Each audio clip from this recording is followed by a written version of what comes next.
Va, estamos.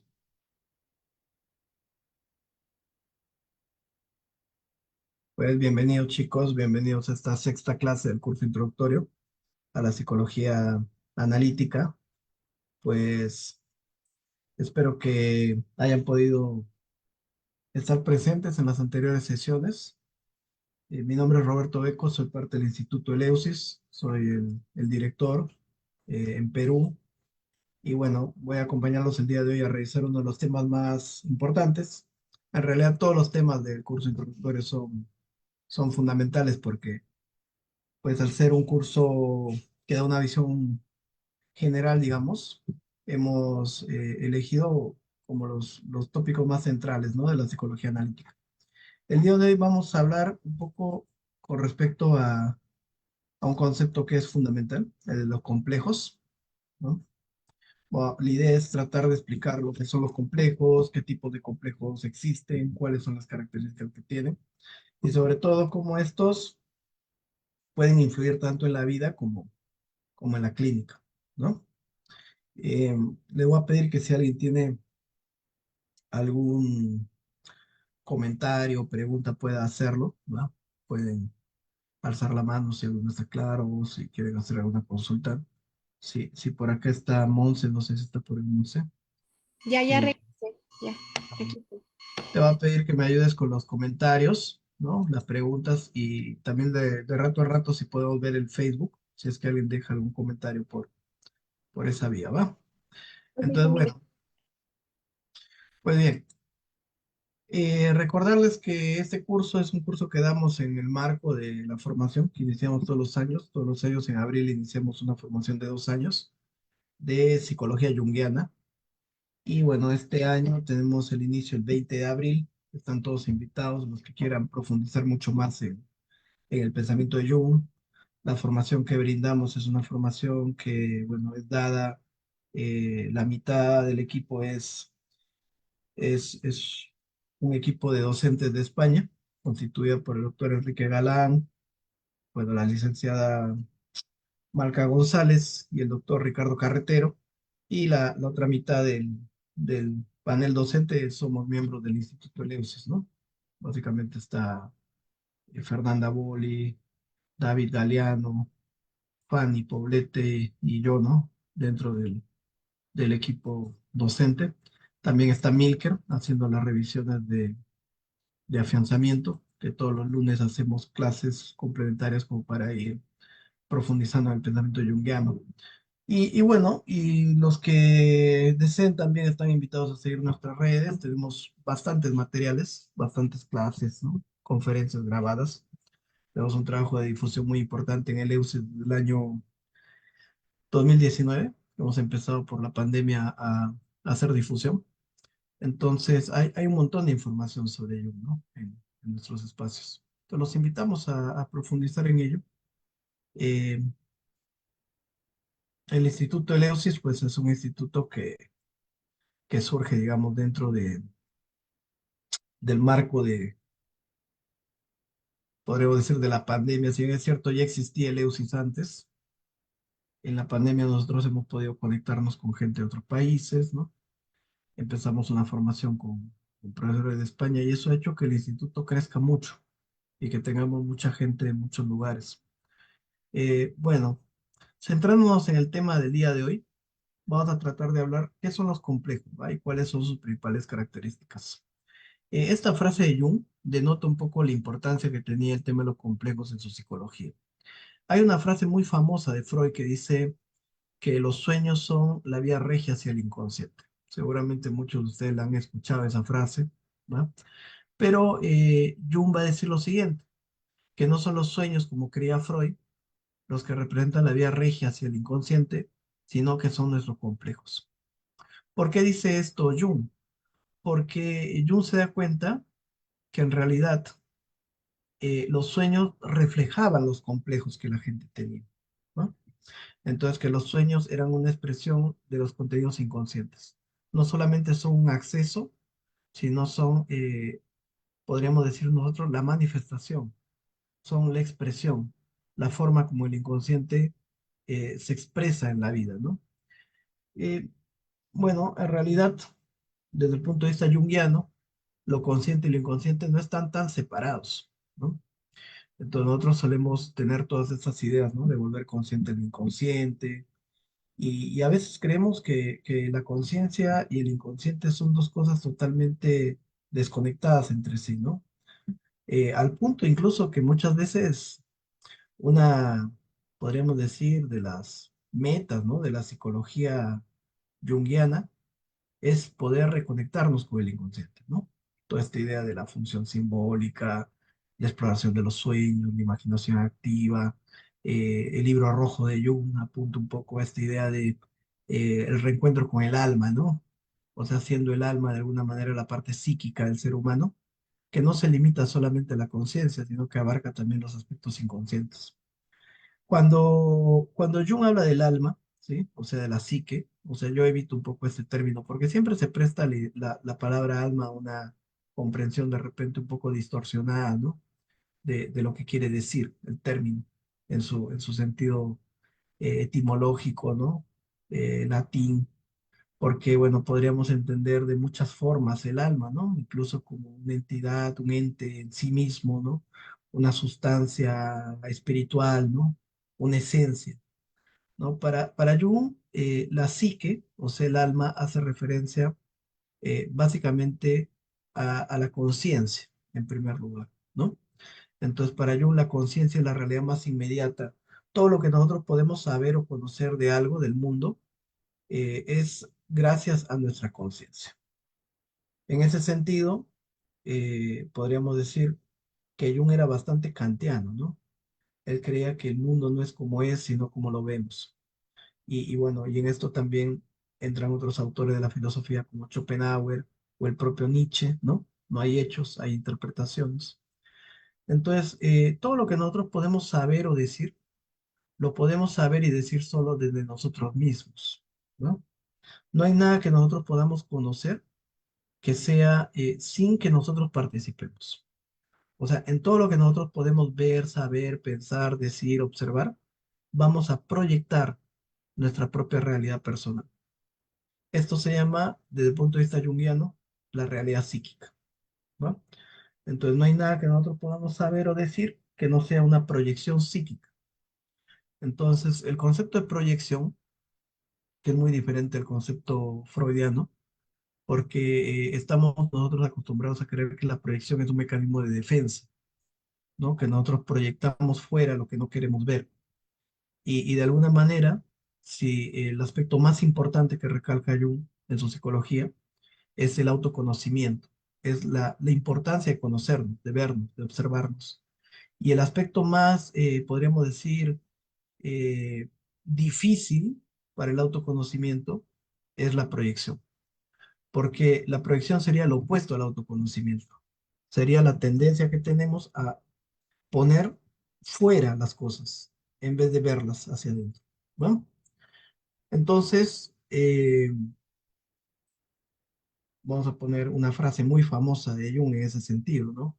Todo lo que te molesta del otro, ¿no? Es la proyección de un aspecto de ti mismo, de tu propia sombra, ¿cierto?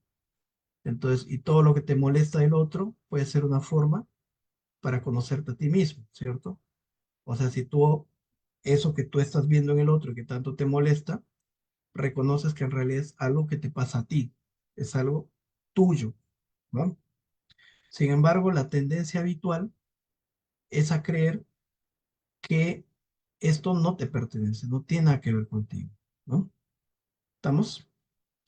En ese sentido, el autoconocimiento consiste en reconocer que en cada cosa que nosotros vemos, participamos, poniendo nuestros propios contenidos psicológicos en ello, ¿no? Por ejemplo, si yo me relaciono con Eduardo, no hay forma de que yo pueda relacionarme con Eduardo sin poner una serie de contenidos psicológicos en Eduardo, ¿no? ¿Estamos? Si yo me relaciono, por ejemplo, con Rocío, no hay forma que yo no ponga mis propios contenidos en relación a Rocío, ¿cierto? Yo voy a partir de ciertas ideas, de ciertas experiencias personales. Por ejemplo, al relacionarme con una mujer, yo voy a partir de todas las asociaciones que yo he ido adquiriendo con respecto a las mujeres a lo largo de mi vida, ¿no? Entonces, esas formas que tenemos nosotros de percibir la realidad, había hecho una referencia acá, ¿no? Bueno, podrían ser equivalentes a lo que ya llamaban las categorías, ¿no? Entonces, nosotros al momento de organizar la realidad, no, no nos relacionamos con la realidad de una forma, podríamos decir nosotros, desorganizada, sino que organizamos nuestra percepción a partir de ciertas categorías. Por ejemplo, como puede ser el espacio, el tiempo, ¿no? ¿Se entiende? Entonces nosotros organizamos la realidad a partir de, podríamos decir, ciertos lentes, ciertas ópticas, ¿no? Y entonces, en ese sentido, los complejos serían las formas básicas a través de las cuales nosotros organizamos la realidad, ¿no? Entonces, un complejo muy básico es el complejo del yo, por ejemplo. Y este complejo del yo sería todo el conjunto de asociaciones que yo he ido construyendo. Cuando digo, ¿no? Conjunto de asociaciones, contenidos psicológicos, involucra, por ejemplo, percepciones, cogniciones, recuerdos, imágenes, sentimientos, conductas, en relación a este núcleo, ¿no? Que es el yo, ¿cierto? Entonces, cuando yo me relaciono con el mundo, con otras personas o conmigo mismo, desde este núcleo que yo llamo yo, que tiene como base la idea de mí mismo, mi propia identidad, yo lo voy a hacer a partir de una serie de ideas, de imágenes, una serie de asociaciones que he ido construyendo en relación a ese complejo que es el yo, ¿no? Que sería aquello que yo considero que yo soy, mi identidad, ¿no? Por ejemplo, ponemos otro ejemplo. Si yo me relaciono con los hombres o con las mujeres, yo me voy a relacionar con los hombres y con las mujeres a partir de todas las asociaciones, vivencias, experiencias, construcciones que yo he realizado en relación a lo masculino y a lo femenino. Y donde gran parte de esas asociaciones, o sea, de esas formas en las cuales yo me vinculo con el mundo, van a tener que ver con experiencias que yo he tenido con figuras masculinas o femeninas a lo largo de mi vida, ¿va? Entonces, si hablamos, por ejemplo, de la madre, ¿no? Lo materno, lo que nosotros llamamos el complejo materno, entonces todos los temas relacionados a la maternidad van a estar influidos por mi experiencia con ese tema, ¿no? De la madre, podríamos decir también con ese arquetipo. Entonces, todos los temas de la vida, todos los grandes temas de la vida, por ejemplo, la propia identidad, el yo, aquello que nosotros rechazamos, que no queremos ser, la sombra, lo masculino, lo femenino, la pareja, el dinero, la muerte, eh, tienen alrededor construcciones que hemos ido haciendo a partir de asociaciones, a partir de vivencias. Lo que quiero decir es que nosotros no podemos vincularnos con estos temas de una forma neutra, sino que nuestra forma de relacionarnos con este tema es a partir de nuestra propia experiencia, de nuestras propias vivencias. Y muchas veces nosotros no somos conscientes, ¿no? De esas construcciones que hemos ido haciendo con respecto a estos temas. Por ejemplo, un ejemplo muy sencillo. La idea que tenemos de la pareja, de lo que es el amor, ¿no? Entonces, algunas personas tendrán un complejo en relación al amor, ¿no? Que les dificulta las relaciones de pareja, que hace que las relaciones de pareja sean muy complejas para ellos, ¿no? Y eso tiene que ver muchas veces con las experiencias que han tenido, con sus primeras experiencias amorosas, con la relación de los papás, ¿va? Y entonces, cuando uno no es consciente de que la forma en la que nosotros nos vinculamos con el mundo y con la vida tiene que ver con estos aspectos inconscientes que yo denomino los complejos, o sea, estas construcciones, estas asociaciones, ¿no? Que son como estructuras básicas desde las cuales nos vinculamos con la vida y vemos el mundo. Entonces nosotros creemos que el resultado de nuestra vida es producto del azar o de la mala suerte o de factores externos, ¿no? Entonces, qué mal me va con las parejas, qué mala suerte he tenido con las parejas, ¿no? Y entonces, y en realidad, fíjense, ¿no? Podríamos decir, forma de relación con las parejas que se manifiesta en tu vida, es el resultado de esas estructuras internas, que serían los complejos en relación a las parejas. ¿Va? ¿Estamos? Entonces, evidentemente, si estos complejos no pudieran ser disueltos, no pudieran ser resignificados, la psicoterapia no tendría sentido, ¿cierto? Entonces, sin embargo, nosotros tenemos que comprender cuáles son las estructuras básicas que de alguna manera dirigen nuestra vida sin que nosotros lo sepamos. Cuando Jung habla de la proyección, Jung va a decir, la proyección es la forma habitual en la cual nosotros percibimos el mundo. O sea, la proyección no es un mecanismo defensivo, sino es la forma habitual de funcionamiento psicológico de la mayoría de personas. ¿A qué se refiere Jung? Que cuando nosotros nos relacionamos con el mundo, proyectamos sobre el mundo nuestro inconsciente, sin darnos cuenta, ¿no? Y entonces a esto le llama Jung también, en uno de sus textos más importantes, Psicología y Alquimia, el estado de ceguera, ¿no? Entonces, ¿qué es la ceguera? La ceguera es creer que tú ves la vida tal como es y no darte cuenta de todos los aspectos inconscientes que están influyendo en tu vida, ¿no? Por ejemplo, una persona, ¿no? que empieza a desarrollar celos muy patológicos hacia su pareja, ¿no? Y entonces desde la proyección esta persona podría decir, bueno, estos celos no tienen que ver conmigo, tienen que ver con el otro. O sea, no es que yo soy celoso, no es que yo soy inseguro, es el otro el que me genera inseguridad, ¿no? Eso sería la proyección. Desde un estado de autoconocimiento yo podría decir, ¿qué es lo que me está pasando? ¿Por qué aparece este sentimiento de inseguridad, de celos? ¿Sí? ¿Cómo esto se relaciona conmigo, con mi propia historia personal, con mi propia sombra, con los aspectos, ¿no? En sombra de mi personalidad. Y entonces ya este paso, cuando uno empieza a dejar de proyectar afuera, ¿no? Y empieza a desarrollar una actitud psicológica, porque mucha gente, fíjense, cuando va al psiquiatra, ¿no? O cuando va incluso al psicólogo, va desde un estado de proyección, de desconexión. Muchas veces va a que el otro le dé un consejo de qué es lo que le pasa o le explique qué le está pasando. En la psicología analítica lo importante no es que alguien te explique por qué te pasa algo y mucho menos que te den una explicación química, ¿no? Bueno, te pasa esto porque tienes una alteración, ¿no? Bioquímica y tómate esta pastilla, sino uno va para entender la propia psique. Entonces tú como psicoanalista, como psicólogo, como terapeuta, puedes ser muy bueno comprendiendo lo que le pasa a tu paciente. Pero si tú no eres bueno ayudando a tu paciente a comprender qué le pasa, eres un mal terapeuta, ¿no?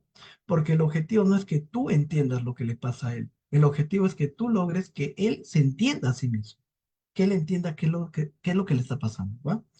Y entonces, y hay gente que está totalmente desconectada.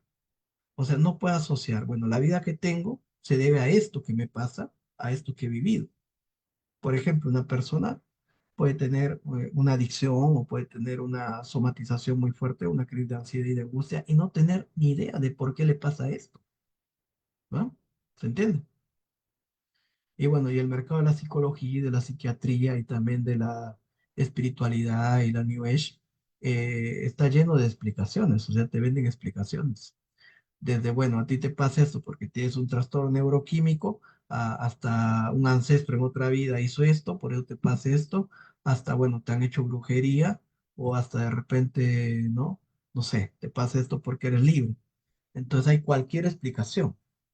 Entonces, recibir una explicación externa de cualquier tipo, sea psiquiátrico, sea filosófica, sea espiritual, ¿no? No necesariamente implica hacer psicología. Hacer psicología es poder comprenderte a ti mismo, ¿no? Y en ese sentido, no existen dos trastornos iguales, dos neurosis iguales, dos complejos iguales. Entonces decía Jung, hacer psicología es un proceso personal, prolijo y prolongado. O sea, tú puedes tener una explicación muy general de la depresión y saber qué pasa en la depresión y no saber nada de tu propia depresión, de por qué te deprimes, ¿va? O sea, puedes saber bioquímicamente qué te ocurre, pero no psíquicamente qué te ocurre, emocionalmente qué te ocurre. Y entonces, por lo tanto, la psicología es un proceso de investigación personal de la propia psique. Una de las imágenes podría ser esta imagen de Dante, ¿no? Bajando al infierno, ¿no? A buscar a Beatriz, ¿no? Entonces, yo voy al infierno, a lo más profundo de mí, a lo más tenebroso de mí, a mi inconsciente, a buscar el alma que he perdido, mi propia alma, ¿va? A encontrar. Entonces, y Virgilio es el que acompaña a Dante en ese viaje, en esa catábasis al inframundo. Entonces, nosotros somos como Virgilio, acompañamos a los pacientes en esa, digamos, travesía hacia sí mismos, que es una travesía que no es fácil. O sea, hacer análisis, hacer terapia no es sencillo. Por eso Jung hablaba de que el primer paso del análisis es la nigredo, la confrontación con lo negro, con lo oscuro, con lo difícil, ¿no? Entonces, hacer terapia no es como tomarse unos daiquiris en Cancún, ¿no? ¿Se entiende? O sea, uno no se ilumina pues yendo a hacer una fiesta rave a Tulum, ¿no? ¿Se entiende? Sino que el proceso es más complejo. Implica primero hacerte cargo del propio dolor, de las propias heridas y de los aspectos que no te gustan de ti mismo, ¿no? Y entonces en ese camino, el Hola, empezar a comprender los propios complejos es una condición básica, ¿va? Vamos, Sofía. Roberto. Ah, Ujú. perdón, que te interrumpa. Me comentan aquí que se quedó fijado en la primera imagen. No sé si ya se vaya a pasar la imagen o... La fijé a propósito para generar ansiedad. Ujú. Vale, muchas gracias. ¿Va? Entonces, fíjense, yo tenía un paciente que era muy ansioso. Y entonces cada vez que venía le volteaba el reloj así, Gustavo, ¿no? Y él no toleraba que esté así. Y se quería parar y quería voltear. ¿Va? Bueno, entonces estamos. Entonces, los complejos son esa estructura, ¿no? O sea, ¿qué quiero decir? Los complejos, si bien es cierto, ¿no? Fíjense, vamos a hablar un poco cómo Jung llega a estas ideas, ¿no? Tienen siempre una connotación, por lo general, negativa, ¿no? Entonces uno dice, bueno, es un complejo, es algo difícil, que complejiza, ¿no? Que dificulta. En realidad no, los complejos son lo que son, o sea, son estructuras básicas de personalidad, son la forma en la cual nosotros organizamos la vida, ¿no? Y los complejos pueden ser también muy provechosos. Por ejemplo, una persona que tiene un complejo del yo, estructurado de tal forma en la cual esa persona es muy segura de sí misma, puede tener mucho éxito.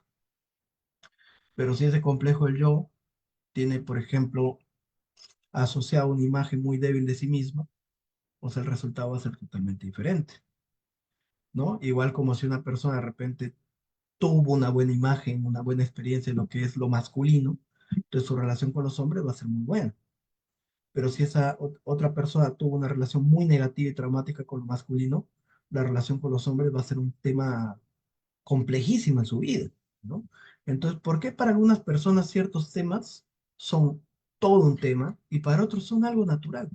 ¿Por qué para algunos, por ejemplo, el hacer dinero es algo natural, como respirar, y para otros toda su vida gira en torno a perseguir el dinero? ¿Por qué para algunos, cuando son engañados, es un drama que los lleva a una depresión y un intento de suicidio? Y para otros, si los engañan, se ríen y dicen, bueno, él se lo pierde, ¿no? ¿Qué es lo que hace que las personas reaccionen de una forma mucho más emocional intensa a ciertos temas, ¿no? Bueno, es justamente esto, los complejos. ¿M? Entonces, lo que no, miren, los complejos son naturales. Todos tenemos complejos. Y no todos tenemos los mismos complejos y no todos nos afectan los mismos temas, ¿va? Entonces, para los que algunos será un complejo muy central en su vida, para otros será algo resuelto. ¿va? ¿Se entiende? Lo que sí les puedo decir son dos cosas. Lo primero es, nadie tiene resuelto todos los complejos, ¿no? Y nadie tiene complejos solamente positivos en todos los temas, ¿no? Entonces, una persona que tiene un muy buen complejo en relación al dinero puede tener un muy mal complejo en relación a las parejas. Entonces, lo que va a pasar es que va a ser muy bueno haciendo dinero, pero no va a tener amor, ¿va? ¿Se entiende? Y los que pueden ser muy buenos haciendo pareja, pueden ser muy malos haciendo dinero, ¿no? ¿Se entiende? ¿Por qué? Bueno, porque tiene que ver con lo complejos, con lo que aprendimos, con lo que vivimos, ¿no? ¿Se entiende? Entonces, y el segundo tema, si no, no todos tenemos los mismos complejos y no todos tenemos todos los temas de la vida resueltos, ¿cierto? Entonces, siempre va a haber algo de lo que carecemos. Y el segundo tema es que estos complejos, ¿no? Es imposible no tenerlos. O sea, hay una relación directa entre lo que nosotros somos y los complejos, al punto de que autores como Hillman, ¿no? Decían que si nosotros resolviéramos todos los complejos, la personalidad se detendría, ¿no? Porque justamente lo que nos hace ser quienes somos es esa complejidad, ¿no? ¿Se entiende? Entonces, el concepto de complejo, de alguna manera, despatologiza la psicoterapia, ¿no? La psicología, la psiquiatría. Ahora, es curioso porque el psicoanálisis, por un lado, es como que despatologiza por un lado el psicoanálisis, ¿no? Al decir, bueno, tener una neurosis es algo normal, todos somos neuróticos, por un lado, ¿no? Todos tenemos complejos, ¿no? Y bueno, y si hay algo que enseña Jung es que la gravedad de los problemas no depende estrictamente de lo clínico. O sea, tú puedes tener una persona que hace un cuadro psicótico y que es mucho más tratable que un neurótico, que se cree normal, ¿no? Justamente esa frase famosa de Jung, ¿no? Muéstrame a alguien normal y lo curaré para ti. Lo que quiere decir es que hay mucha gente que se cree normal y que es recontra neurótica, ¿no? Sino que no tiene conciencia de su neurosis, ¿entiendes? Quien lo sufre es el otro, no, ellos no. Entonces, y bueno, y eso, porque a veces pensamos que, bueno, porque un paciente tiene una supuesta eh, entidad nosológica, ¿no? Diagnosticada, ¿no? Clínica, es un paciente más complejo que un paciente que, bueno, tiene algo psicológico, ¿no? O sea, podríamos pensar erróneamente que un diagnóstico psiquiátrico es más difícil de tratar que un diagnóstico psicológico, y no necesariamente. Yo demuestro que no, que hay personas que tienen estos aspectos psíquicos, ¿no? Estas neurosis y estos complejos que hacen que el tratamiento sea muy difícil, ¿no? Y tiene que ver en parte con la estructuración del yo, tiene que ver en parte con el nivel de maduración, tiene que ver en parte con la relación con lo inconsciente, con la defensividad del yo, ¿no? Tiene que ver con otras cualidades, con otros aspectos. ¿Estamos? Entonces, los complejos serían esas estructuras que nos hacen ser quienes somos. ¿Ah? Ahora, pero ¿cuál es el problema de estos complejos? ¿No? El complejo central, el primer complejo que se desarrolla es el complejo del yo, a través del cual nosotros construimos nuestra identidad, ¿no? Jung lo que va a demostrar y lo que va a decir, al igual que, bueno, muchos autores como los autores de Oriente, ¿no? Es que ese centro, que es el ego, que nos da nuestra identidad, no es la totalidad de lo que somos, ¿no? O sea, el yo es un aspecto, pero no es la totalidad de lo que somos, ¿no? Y el primer problema es darnos cuenta que no somos el yo que hemos construido, que esto es simplemente una máscara, es una imagen, tiene una función social, ¿no? Entonces, Roberto ni siquiera soy yo, o sea, Roberto es un accidente. Roberto es el resultado de las relaciones, es el nombre que me pusieron mis padres, ¿no? Y yo, para saber quién soy, tengo que hacer un proceso de búsqueda. Ese proceso lo denomina Jung el proceso de individuación. O sea, yo tengo que buscar quién soy, tengo que convertirme en un individuo, ¿no? Individuo tiene dos connotaciones, ¿va?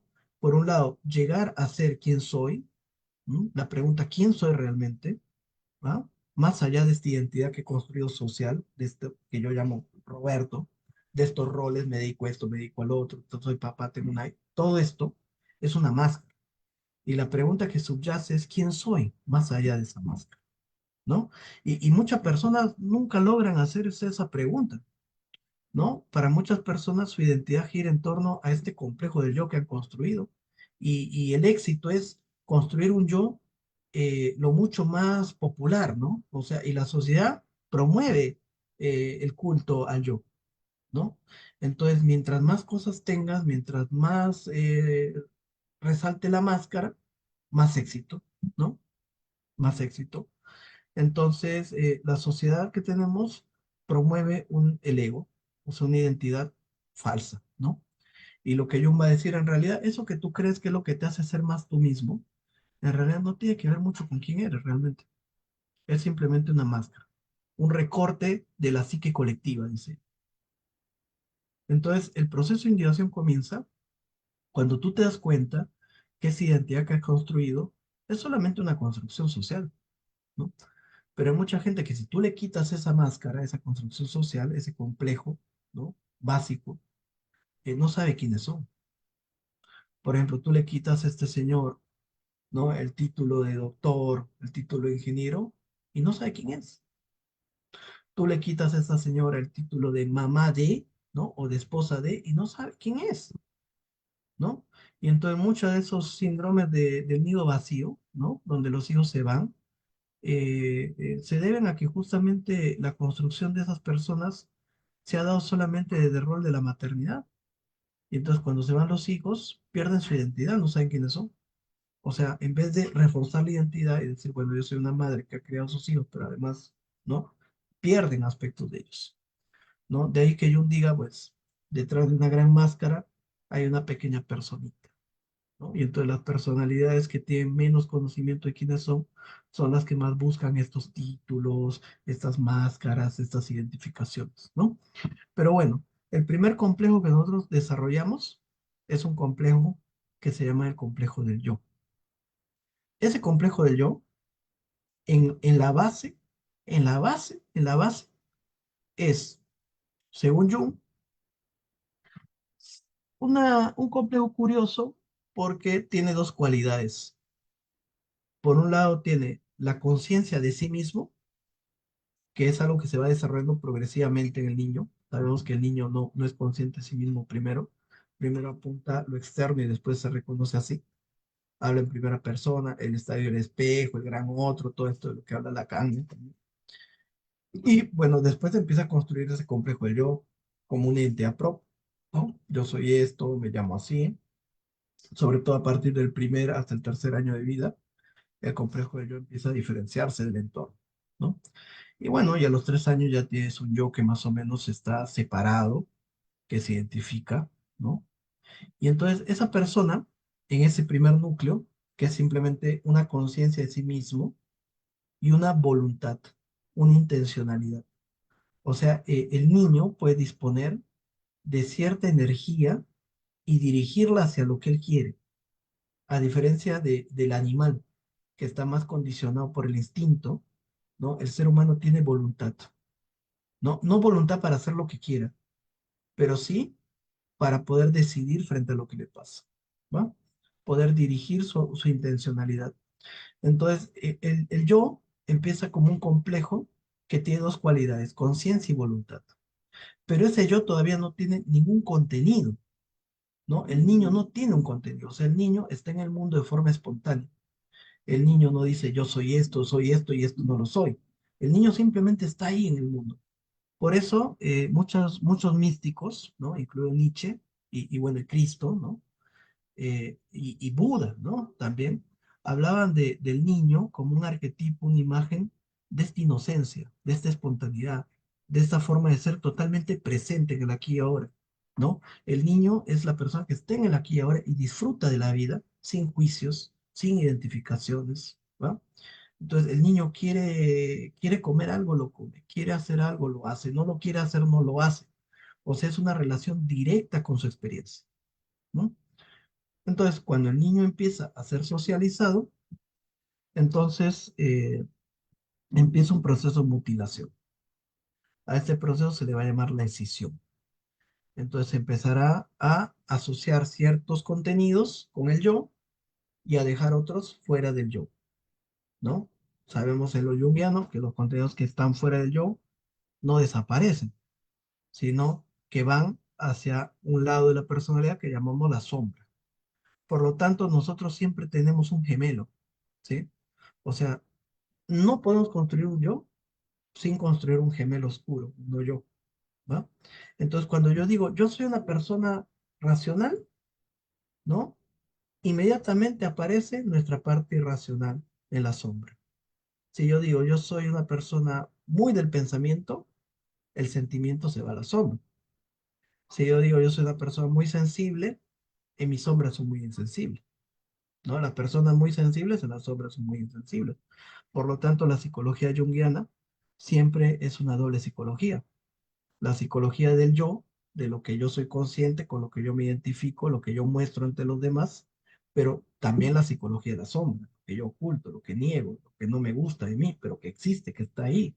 Porque no me guste o no crea yo que soy algo, no lo dejo de ser, eso sigue existiendo, ¿va? Por lo tanto, entonces, al desarrollar el yo, el niño desarrolla también un complejo del no yo que se llama la sombra. ¿Qué hay en la sombra? Todo lo que yo creo que no soy, todo lo que no me gusta de mí, todo lo que rechazo de mí, todo lo que me da miedo. ¿M? ¿Se entiende? Entonces, así tenemos estos dos primeros complejos básicos, el complejo del yo y el complejo de la sombra. Y alrededor del complejo del yo, iré construyendo un complejo que es la persona. ¿Qué es la persona? La persona es como la máscara del yo. Es el complejo a través del cual yo me presento ante el mundo, ante los demás. Hola, soy Roberto, ¿no? La función, el rol que actúo en el mundo. ¿Estamos? Ahora, puede ser que una persona desarrolle una máscara ante los demás y él sea consciente de que es un rol el que está actuando. O puede ser que la persona se crea que la máscara es su rostro, ¿no? ¿Se entiende? Por ejemplo, puede haber una persona que se ve en su complejo del yo, de su propia identidad, ¿no? Del ego, como alguien muy inseguro, pero que se muestra seguro y que hace muchos intentos por demostrar que es alguien seguro. Entonces, no siempre la imagen que tengo de mí mismo, en el yo, corresponde a la imagen que muestro hacia afuera. ¿Estamos? En teoría, nosotros podríamos pensar que el más neurótico es el que está más disociado, ¿no? Pero en realidad el más neurótico sería el que se cree que es seguro cuando no lo es, ¿no? La persona que se muestra seguro y que se sabe inseguro está más cerca de reconocer su sombra, ¿va? ¿Se entiende? ¿Estamos? Entonces, estos complejos básicos, ¿no? De la persona, la sombra, son complejos fundamentales. No pueden no existir. O sea, no puede haber un ser humano que no construya un complejo de yo, un complejo sobre su propia identidad, quién soy, con qué me identifico. O sea, entonces, cuando nosotros vemos a veces ciertas posturas de la New Age, ¿no? Que atacan el ego, ¿no? Y lo ven como algo malo, pues la postura de la psicología analítica considera que el ego y que el yo es un complejo totalmente básico en el desarrollo del ser humano, es necesario para la relación, para el funcionamiento adecuado de la personalidad, ¿no? El problema no es el yo o el ego, el problema es creer que esto es la totalidad, ¿no? O que este complejo es una realidad, ¿no? Y no una construcción. Entonces, cuando la persona cree que solamente es este yo que ha construido o este ego con el que se ha identificado, ahí viene el problema. Si la persona dice, bueno, esto es una cosa que yo he construido, pero no es la totalidad de lo que soy, yo también soy esto otro que niego, que es la sombra, entonces surge una personalidad más amplia, una tercera personalidad, que ya no es el yo, ya no es la sombra, sino es la unión de estas dos, ¿no? Y entonces yo puedo funcionar de una forma más amplia, más completa, ¿se entiende? Entonces lo que busca la psicología analítica es ese diálogo de opuestos. Y entonces la individuación no solamente apunta a ser yo, sino a ser más completo. O sea, la individuación apunta a dos lugares. ¿Quién soy?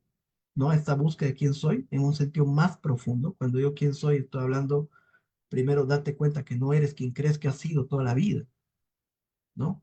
O sea, posiblemente cuando tú te veas al espejo, lo que tú piensas que eres es simplemente el resultado de los condicionamientos religiosos, sociales, familiares.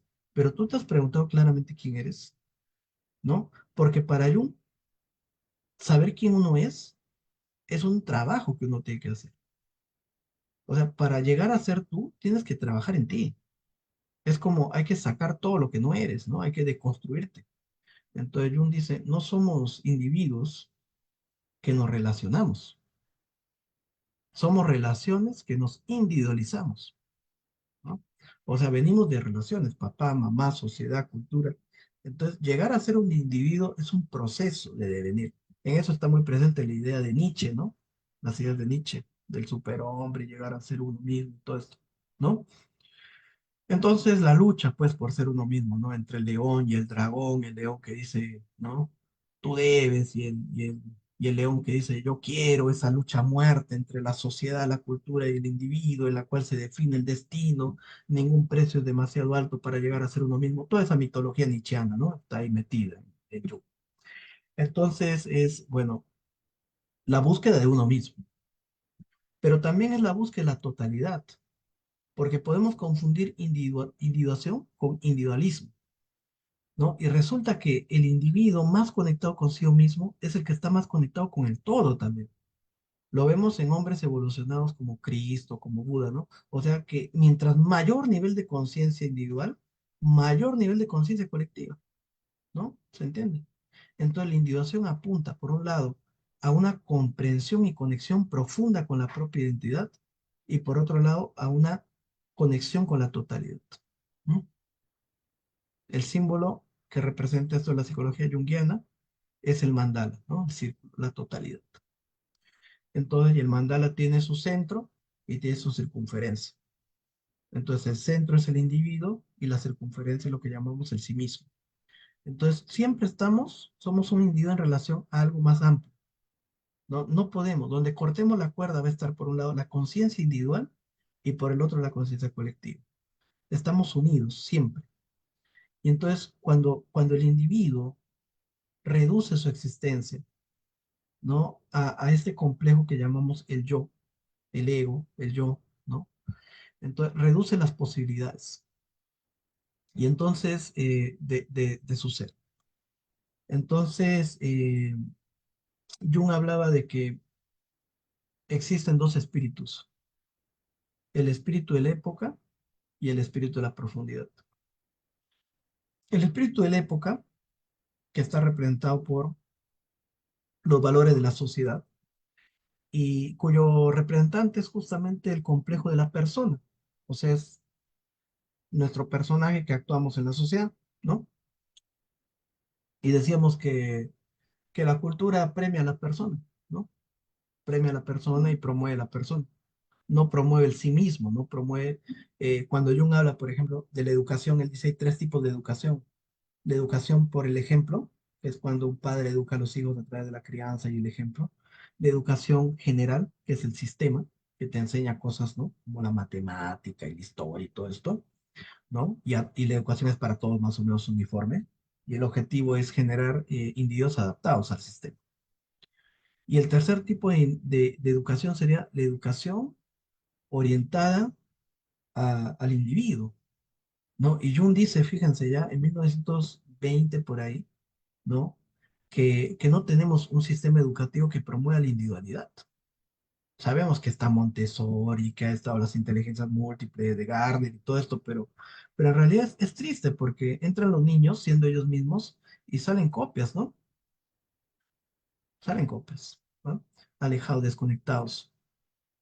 Entonces, lo que busca la psicología analítica es de alguna manera reconectar a las personas con ellos mismos, con su propia identidad, con quiénes son, ¿va? Por un lado. Entonces, quedar atrapado en el espíritu de la época es quedar atrapado en el mundo del padre, ¿no? De la cultura patriarcal en ese sentido de la producción económica. Entonces, el objetivo de la vida es, pues, tener un título, un trabajo, una estabilidad económica, ¿no? Ser explotado, como dice Byung-Chul Han, y creer que te está realizando, ¿no? Y si tienes suerte, una vez al año, hacer un viaje y endeudarte, ¿no? De vacaciones, ¿no? Entonces, ese es el sentido de la vida. Entonces, Jung se pregunta, si realmente el hombre occidental es superior al hombre primitivo, ¿no? Para el hombre arcaico, por ejemplo, el sentido de la vida tiene que ver con que su trabajo es vital para mantener el equilibrio del cosmos, ¿no? Por ejemplo, de él depende que todos los días los dioses estén contentos, ¿no? Y entonces, si nosotros lo vemos desde ese punto de vista, lo que le ha pasado al hombre occidental es una profunda desconexión de su alma, ¿no? De ahí el vacío existencial que se extiende tanto por Occidente, ¿no? Y la necesidad, y por qué vemos tantos occidentales que vienen, por ejemplo, a la Amazonía a tomar ayahuasca, ¿no? ¿Qué está pasando en sus culturas que no están pudiendo conectarse con ellos mismos? Y entonces cuando va la gente a la terapia y dice algo me falta, ¿no? Claro, te faltas tú mismo, no te encuentras, ¿no? Porque la sociedad no promueve esa conexión con uno mismo. O sea, el objetivo de esta maquinaria social es desconectar a las personas de sí mismas, ¿no? Para hacerlas más manipulables, ¿no? Entonces, no, no interesa. O sea, la conciencia individual, despertar la conciencia individual es peligroso, ¿no? Y lo más triste es que esto ocurre también en los grandes sistemas religiosos, donde se supone que el fin de la espiritualidad debería ser despertar las conciencias. Vemos rebaños, ¿no? De corderos, ¿no? Inconscientes y dormidos, ¿no? Arados por pastores que se vuelven millonarios, ¿no? Entonces vemos niños, no vemos hombres despiertos, ¿no? Y entonces es así, ¿no? Entonces, el trabajo del despertar y del proceso de individuación es un proceso individual, no se puede hacer de forma colectiva. El despertar de la conciencia, el trabajo con uno mismo, es una tarea personal y difícil, ¿no? Entonces, la psicología junguiana no ofrece fórmulas mágicas para iluminarte, ¿no? Ni pastillas para la felicidad.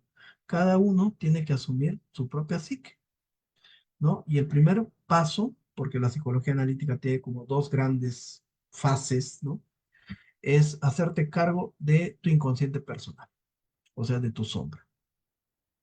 ¿Y cuáles son los contenidos del inconsciente personal? Los complejos. ¿Estamos? En una segunda fase consiste en indagar las imágenes del inconsciente colectivo, o sea, los arquetipos. Mucha gente viene a Jung fascinada por los temas del inconsciente colectivo, los arquetipos, ¿no? La sincronicidad. Pero cuando esas personas tienen como esta idea muy romántica del inconsciente colectivo, ¿no? Pero no han hecho un trabajo consigo mismos, desde su propia historia. Y entonces termina esto siendo también evasivo, porque tú no puedes entrar a una visión transpersonal de la psicología sin haber trabajado lo personal primero. Y entonces ya hay mucha gente que está hablando de cosas espirituales y cosas muy trascendentes, cuando en su vida no hace lo básico, ¿no? A esto le llama Joseph Campbell la fuga mágica, ¿no? Entonces, por ejemplo, en la noche, en el día yo hueveo todo el día, no hago nada, ¿no? Pero en la noche me tomo con mis amigos hongos y descubro los secretos del cosmos, ¿no? Descubro los fractales, la estructura matemática del universo, ¿no? Pero en el día estoy durmiendo todo el día, ¿no? Tengo veintitantos años, no estudio, no trabajo, no me hago cargo de mi hijo ¿no? Lo mantiene mis papás, ¿no? Pero en las noches, uy, descubro los misterios del cosmos, ¿no? ¿Se entiende? Entonces ya hay mucha gente que hace eso, ¿no? Yo tenía un amigo, por ejemplo, que por las mañanas él, ¿no? Dormía todo el día, en la tarde manejaba mototaxi y en las noches tomaba ayahuasca, peyote, y se pelea con el diablo, con brujos, ¿no? Entonces, digamos, es muy fácil, digamos, evadir la propia vida a través de fantasías, ¿no? Entonces, el objetivo de estas cosas es crear un puente entre el mundo simbólico, el mundo espiritual, el mundo arquetípico, si quieren imaginar, y la vida cotidiana, o sea, lo real.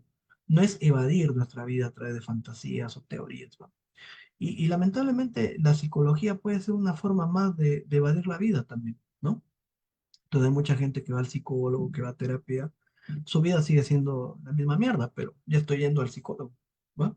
Entonces creen que por ir al psicólogo o por ir a análisis están haciendo algo distinto, ¿no? Pero su vida sigue siendo la misma. Entonces Irving Yalom, un famoso psiquiatra existencial, decía, hay dos tipos de pacientes, ¿no? los que creen que la terapia es ir una vez a la semana, ¿no? Y los que creen, los que se dan cuenta que, bueno, que lo importante es cómo aplicas esa hora semanal en tu vida, ¿no? Y entonces puede haber gente que es muy buena, ¿no? Dentro del consultorio, pero que cuando sale no pasa nada, no hace nada, no aplica nada. Entonces, en ese sentido, lo importante de la psicología analítica no es fantasear con esto del ánima, la sincronicidad, que hay mucha gente que viene y fantasea y tienen como una psicología de Instagram, ¿no? Con frases bonitas, ¿no? Pero que no aplican en absoluto en su propia vida, ¿no? Y entonces, digamos que la materia básica desde la cual uno empieza a trabajar es la propia historia personal. Y entonces comencemos con tres cosas básicas o cuatro cosas básicas. Papá, mamá, yo y sombra, ¿va? Ahí ya tenemos un buen trabajo, ¿va? Entonces, estos cuatro complejos básicos, ¿no? Que Carlos Baiton, un importante terapeuta brasilero, ¿no? Que fue discípulo de Gonfrance, de Nícer Silveira, ¿no? Y que fue uno de los principales formadores en Latinoamérica de terapeutas junguianos, hablaba del cuaterno primario, ¿no?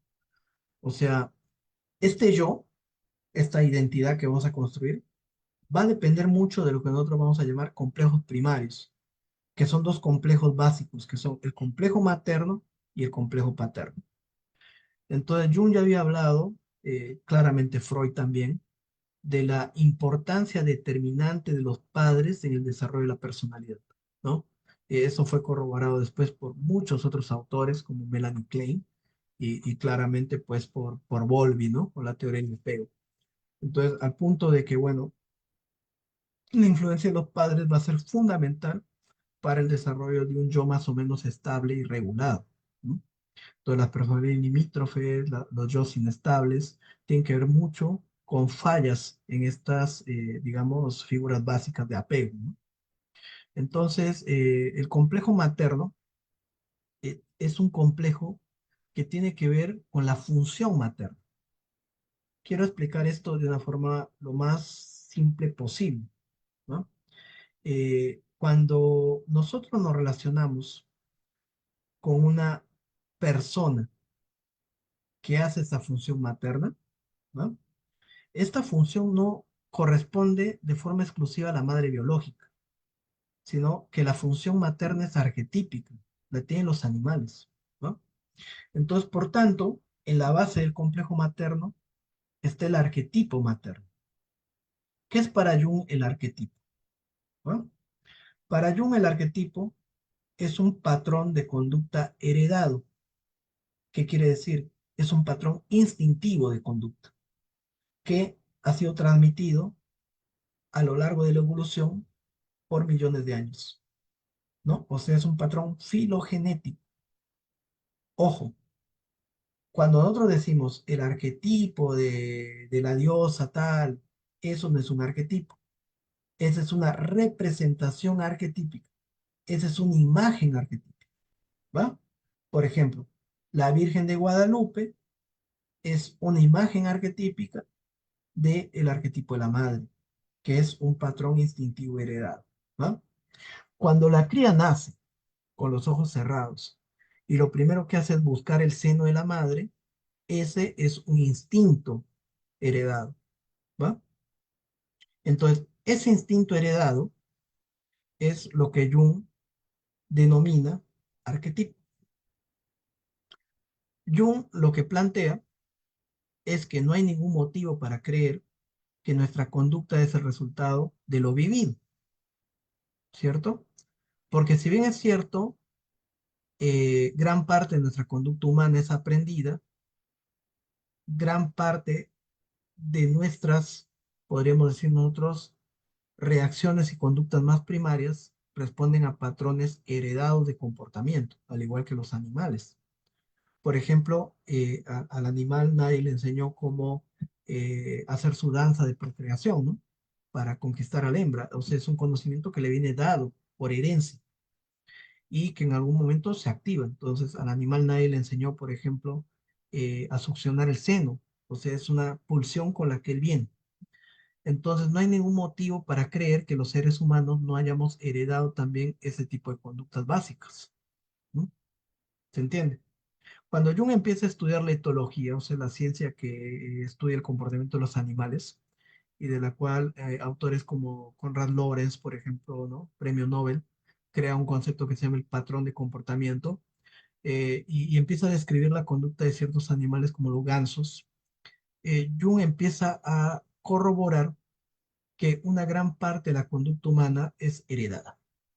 Entonces, que los seres humanos no solamente heredamos características fisiológicas, ¿no? Como en la ley de Mendel, ¿no? Cuando se habla de la herencia, por ejemplo, los genes recesivos, los genes dominantes, ¿no? Entonces, evidentemente, nosotros heredamos la forma de los ojos, el color de los ojos, la forma de la cara, los rasgos, ¿no? Los rasgos fenotípicos, las tendencias a ciertas características, ¿no? Positivas o predisposiciones patológicas. Entonces, todo eso es heredado. Pero Jung dice, ¿y por qué no heredaríamos también características psicológicas de comportamiento? ¿No? ¿Se entiende?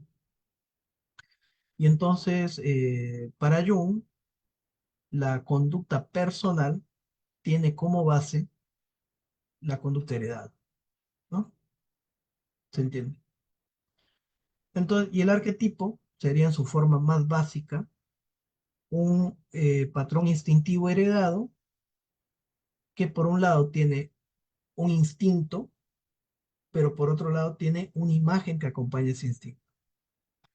Por ejemplo, el instinto de la cría a buscar a la madre, ¿no? A buscar a alguien que lo proteja apenas nace, que lo nutra, que lo alimenta, que lo cuide. O sea, es algo innato. Todo ser, cuando nace, nace con ese instinto materno, ¿no? Y tiene que haber otro ser que realice ese instinto en la parte activa, ¿no? Entonces, la cría realiza el instinto en la parte pasiva, ¿no? Y la madre, o quien encarne la función de la madre, porque puede ser que de repente a la madre se la comieron, pero que otro animal adopte esa cría, ¿no? ¿Se entiende? Entonces la cría busca a alguien que realice la función. Entonces la cría que está en medio del bosque gritando, gritando, gritando, logra traer la atención de otro animal que aunque no es de su especie, puede llevar a cabo esa función. Se ha visto miles de casos, ¿no? ¿Se entiende? Entonces, si no existiera en la cría, que grita y grita, grita, una imagen intuitiva de alguien que le puede dar ese alimento, esa protección, el llamado no tendría sentido, ¿va? Entonces, esta primera imagen, que es una imagen también heredada, inconsciente, corresponde a la dirección a través de la cual se dirige la pulsión, el instinto. Por ejemplo, si el instinto es buscar el seno materno, el animal, la cría, aunque nunca haya visto un seno, intuitivamente se dirige hacia esa imagen, busca el seno, ¿se entiende? Y sabe exactamente cómo succionar. Nadie le ha enseñado, no ha ido a la escuela, ¿va? Y la madre no ha ido a talleres de lactancia materna, ¿va? Para que le enseñen. O sea, es conocimiento heredado, intuitivo. Y los seres humanos, aunque nos creamos muy racionales, también somos así. Tenemos ese conocimiento intuitivo. Por lo tanto, el inconsciente no es solamente el depósito de traumas que creía Freud, sino también es toda la masa de instintos heredados a lo largo de millones de años. A esto le llama Jung el inconsciente colectivo. ¿Estamos? Entonces, el mapa junguiano se extiende. La conciencia, el inconsciente personal, el inconsciente colectivo en la base. A eso le llama Jung el espíritu de la profundidad. Entonces, el espíritu de la época, donde el rey es el ego, y aparece el rey como un símbolo del ego y la persona que se muestra, que tiene éxito, ¿no? Pero en la base de eso, en lo más primitivo, está el espíritu de la profundidad, que siempre ha permanecido, una sabiduría. Entonces, el inconsciente no es el depósito de mierda, de traumas, también es la fuente de donde viene toda la vida, es la gran madre, es la cueva del tesoro, ¿no? Donde están las riquezas, de donde provienen los cuentos de hadas, las imágenes arquetípicas, ¿no? De la mil y una noche, por ejemplo, de los mitos, de las grandes religiones. Entonces, en el inconsciente habitan fuerzas, ¿no? La creatividad, la religiosidad, pero también peligros, ¿no? Peligros, la agresión, la violencia, la locura. Entonces, lo inconsciente colectivo tiene esas dos fuerzas, creativas y destructivas, ¿no? Y el hombre tiene la llave, es inconsciente, ¿no? Todos los grandes, digamos, sistemas, ¿no? Saben, ¿no? Del acceso a ese inconsciente. Y entonces, a veces cuando no podemos encontrar en nuestra vida los recursos, nos conectamos con esa fuente del inconsciente colectivo. De ahí que el héroe, cuando no sepa qué hacer, accede al bosque mágico, encuentra la espada encantada, ¿no? Pero fíjense, para enfrentar la vida, no para evadir la vida. Porque hay mucha gente que conecta con este mundo los símbolos, lo inconsciente, lo arquetipo, para escaparse de la vida. Entonces termina en una disociación psicótica, ¿no? ¿Se entiende? La evasión, por ejemplo, la adicción puede ser muchas veces eso, ¿no? En muchas culturas el consumo de ciertas sustancias psicotrópicas no genera enganche, adicción, porque hay un consumo ritual de esa sustancia, respetuoso, guiado, ¿no? En cambio, muchas otras personas acceden a este mundo de lo arquetípico, de lo simbólico, para evadir su realidad, para no verlo, para no afrontarlo, para escaparse, ¿no? Esa sería la diferencia, por ejemplo, en figuras como la de Dionisio, ¿no? Que Dionisio usa el alcohol, pero no para evadir el sufrimiento, sino para conectar, para celebrar la vida. Entonces, en ese sentido, el vino es un símbolo de la sangre, de la vida, a diferencia de Sileno, que es un borracho que, bueno, que vive de alguna manera evadiendo, ¿no? La conciencia que tiene la muerte, de que tarde o temprano no vas a morir y la vida es sufrimiento. Entonces, no es lo mismo evadir la vida que embriagarse la vida, ¿no? Y entonces los símbolos, este conocimiento, este acceso al mundo simbólico, tiene que enriquecer nuestra vida, no tiene que generar una brecha, una ruptura, una desconexión, ¿no? Entonces, en ese sentido, la fantasía, que si bien es cierto, es vista desde el punto de vista freudiano como un mecanismo defensivo, para Jung puede ser más bien una fuente de enriquecimiento, cuando sabemos utilizarlo a favor de la vida, ¿no? Entonces, debajo de ese sótano, cuando Jung descubre el inconsciente colectivo y a través de un sueño, ¿no? Él en un sueño baja un sótano y debajo de ese sótano había otro sótano que era más antiguo y sigue bajando otro sótano hasta llegar a un sótano totalmente rupestre, ¿no? Y entonces él en ese momento no se da cuenta de lo que había descubierto, que debajo del sótano, o sea, del inconsciente personal que había descrito Freud, había capas y capas de inconsciente. O sea que nosotros tenemos un inconsciente no solamente personal, sino también familiar, también un inconsciente de cada país. O sea, hay hasta llegar a los estratos más profundos de la evolución. O sea, en nuestro inconsciente habita una memoria, digamos, filogenética. ¿Se entiende? Y eso aparece cuando a veces las personas hacen regresiones psicóticas o en ciertos rituales en estado modificado de conciencia, uno puede regresionar a capas muy primitivas, ¿no? Esto de alguna manera lo descubrió también Gross, ¿no? Stan Gross, en sus investigaciones de psicología transpersonal. Demostró que cuando las personas entraban en estado holotrópico, regresionaban, ¿no? Entonces que los contenidos del inconsciente no solamente son traumas personales o aspectos personales, sino también que hay contenidos transpersonales en el inconsciente, ¿no? Y entonces, y hay personas que pueden tener incluso visiones o contenidos muy similares a lo de muchos mitos o religiones. Entonces, de ahí que Jung haya encontrado que hay ciertas imágenes que se repiten a lo largo de la cultura, de la historia. Estas serían las llamadas, pues, las imágenes arquetípicas, ¿no? En todas las culturas encontramos el motivo de la madre, de Dios, del mal, ¿no? De la doncella, la princesa. Pero esas representaciones culturales, nosotros las podemos reconocer porque responden a aspectos instintivos, ¿cierto? O sea, por ejemplo, nosotros podemos reconocer una imagen cultural de la Virgen, de la Pachamama, de la Madre, porque en lo profundo de nuestra psique sabemos que hay una imagen que corresponde a la Madre, ¿no? O sea, nosotros reconocemos inmediatamente los arquetipos porque esto está en la raíz de nuestra psique.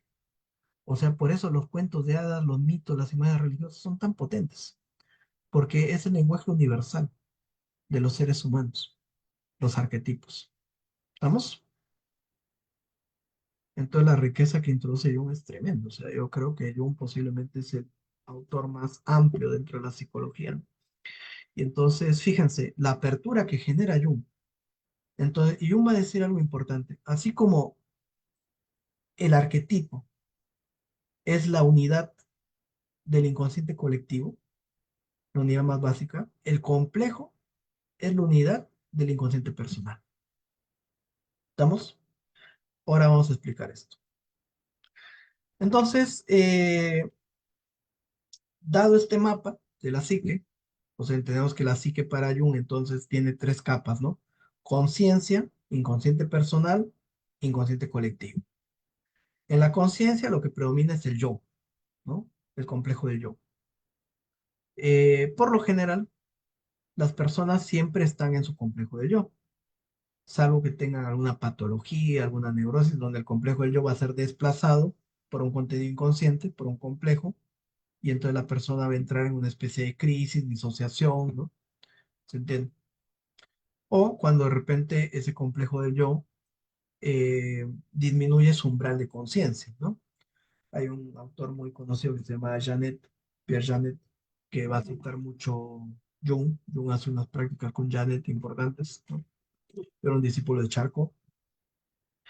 Y bueno, y se dice que, bueno, que Freud le pirateó, ¿no? Le copió muchas ideas a Janet y que en parte la publicación del caso de Histeria, ¿no? De Ana O, fue seleccionado este caso que habían tratado en realidad hace muchos años antes Breuer con Freud para demostrar que de alguna manera ellos habían sido precursores del tratamiento de la histeria, ¿no? Cuando en realidad Janet ya había hecho estudios, ya había publicado, pero no había publicado antes que había publicado el mismo año, pero ellos presentaron un caso que habían tratado años antes para tratar de demostrar que ellos fueron precursores. Entonces, bueno, pero cuando Janet habla de todos esos temas, ¿no? Del automatismo psíquico y el umbral de conciencia, está describiendo procesos relacionados al inconsciente. Entonces, lo que dice Janet es que la conciencia funciona a través de un umbral, no hay un nivel de conciencia. Todo lo que está por debajo de ese umbral es inconsciente. Para que un contenido inconsciente emerja, tiene que cargarse de energía, ¿no? Imagínense, es como algo que sale desde lo profundo hacia la superficie. Entonces, aquellos contenidos que tienen la suficiente energía saldrán, ¿no? Y la otra posibilidad es que el nivel de conciencia baje, como la marea. Entonces, cuando baja la marea, uno ve el arrecife de coral que está ahí, ¿no? O sea, siempre están los contenidos inconscientes, solo que no los vemos porque la conciencia los cubre.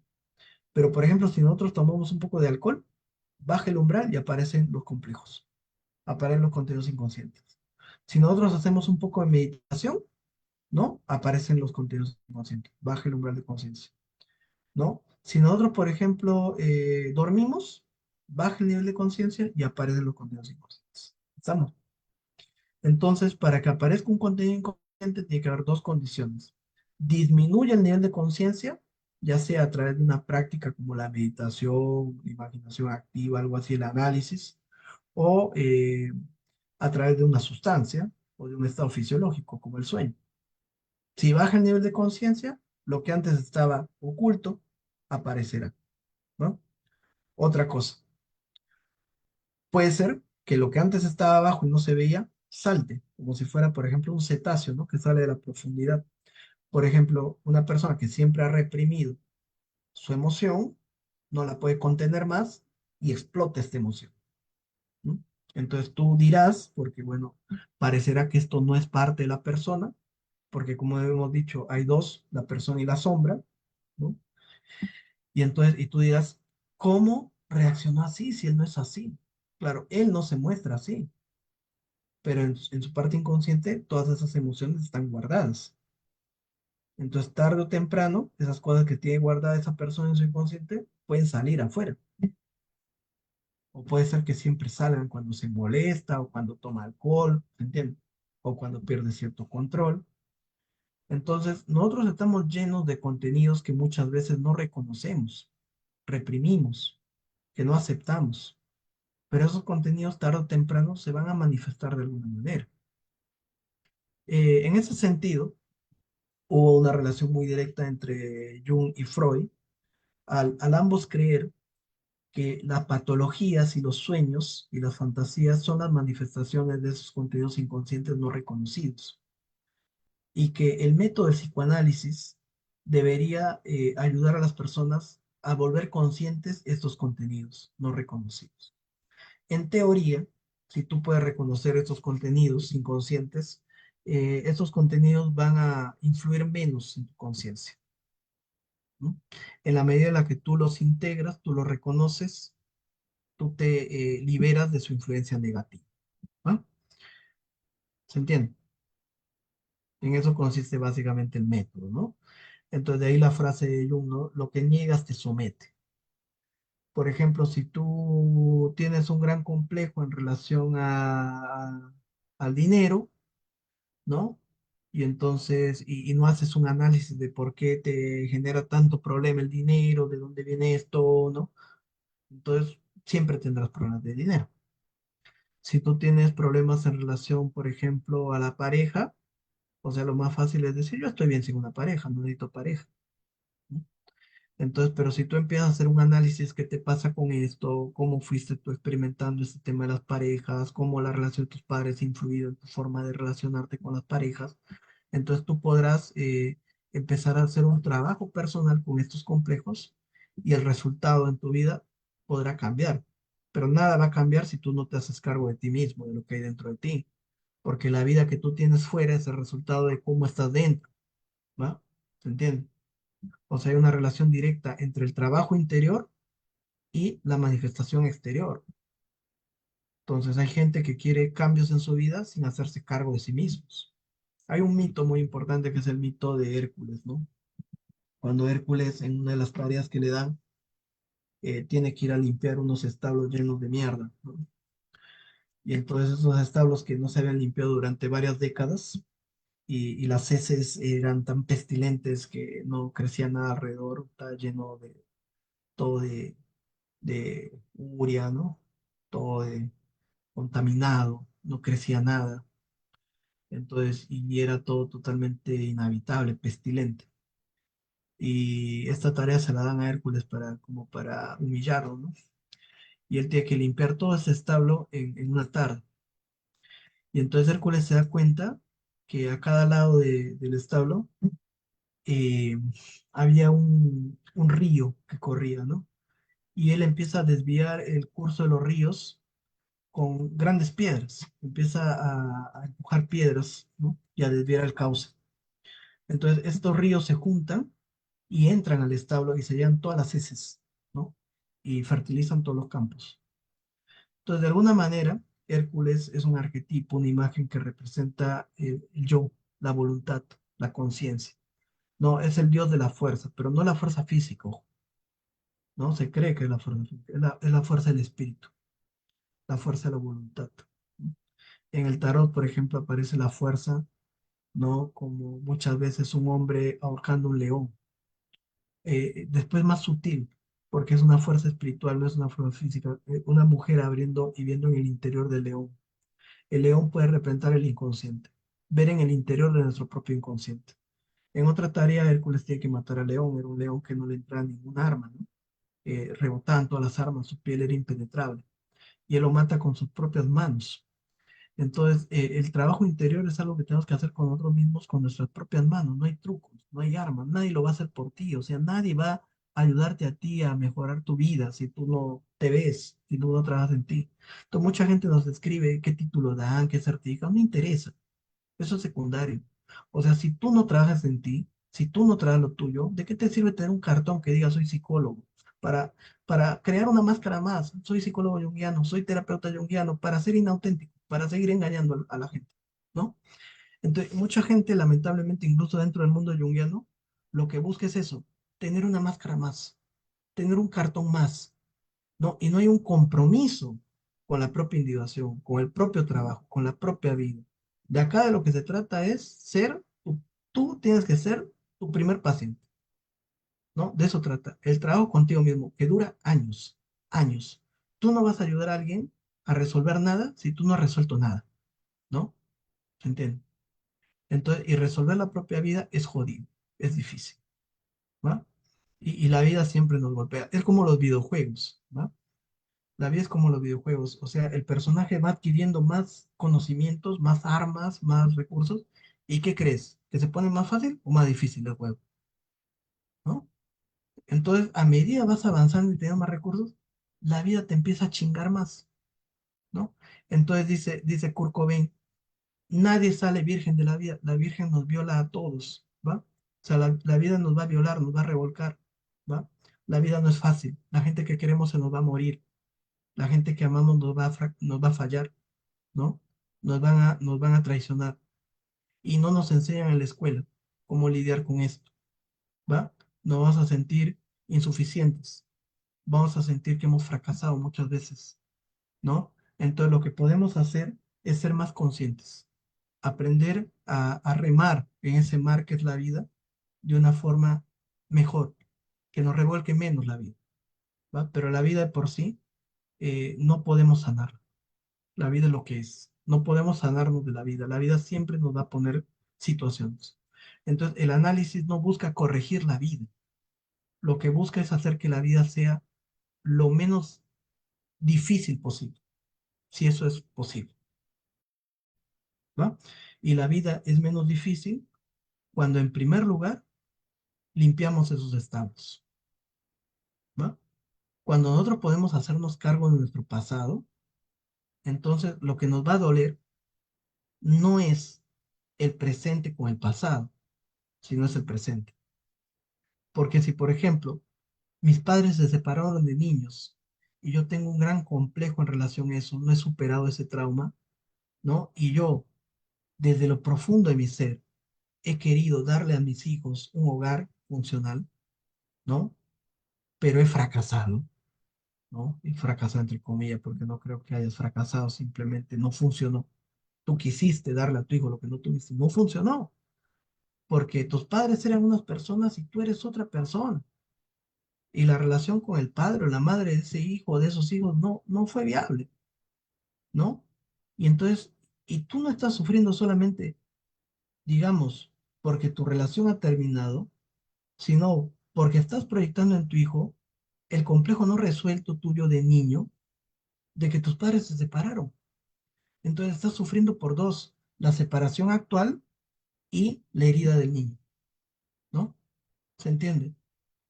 Y es difícil, pero si tú hubieras hecho un trabajo y supieras por qué sufres tanto, ¿no? O al revés, te estás manteniendo en una relación de mierda, tóxica, solamente para que tus hijos no pasen lo que tú has pasado. Lo mismo, es lo mismo, ¿va?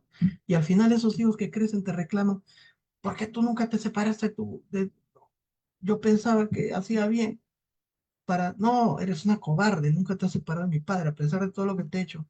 No, es que yo no quería. Es que es lo mismo, ¿no? Hay un meme por ahí que dice salen dos papás diciendo, no te vamos a joder, ¿no? A un hijito, ¿no? Y decía, otro tipo de jodido, el hijito, ¿no? Es que, ¿qué pasa? No hay forma de no cometer errores con los hijos. Igual vamos a cometer errores, ¿entiendes? Entonces, cuando Jung dice, por ejemplo, lo que más daño le puede hacer a un hijo es la vida no vivida de los padres. ¿A qué se refiere? Que muchas veces uno proyecta en los hijos lo que ha vivido o lo que no ha vivido. Entonces, yo no quiero que mi hijo pase por una separación, pero esa relación no funciona, o sea, no existe relación. Entonces, solamente para que tu hijo no pase lo que tú has vivido, tú mantienes una relación que no funciona, una ilusión. Y tu hijo no es tonto, se da cuenta que ahí no hay amor, se da cuenta que ahí no hay conexión. ¿Y qué aprende ese hijo? Que es mejor mantener una vida inauténtica, sin amor por los hijos, que ser congruente. ¿Se entiende?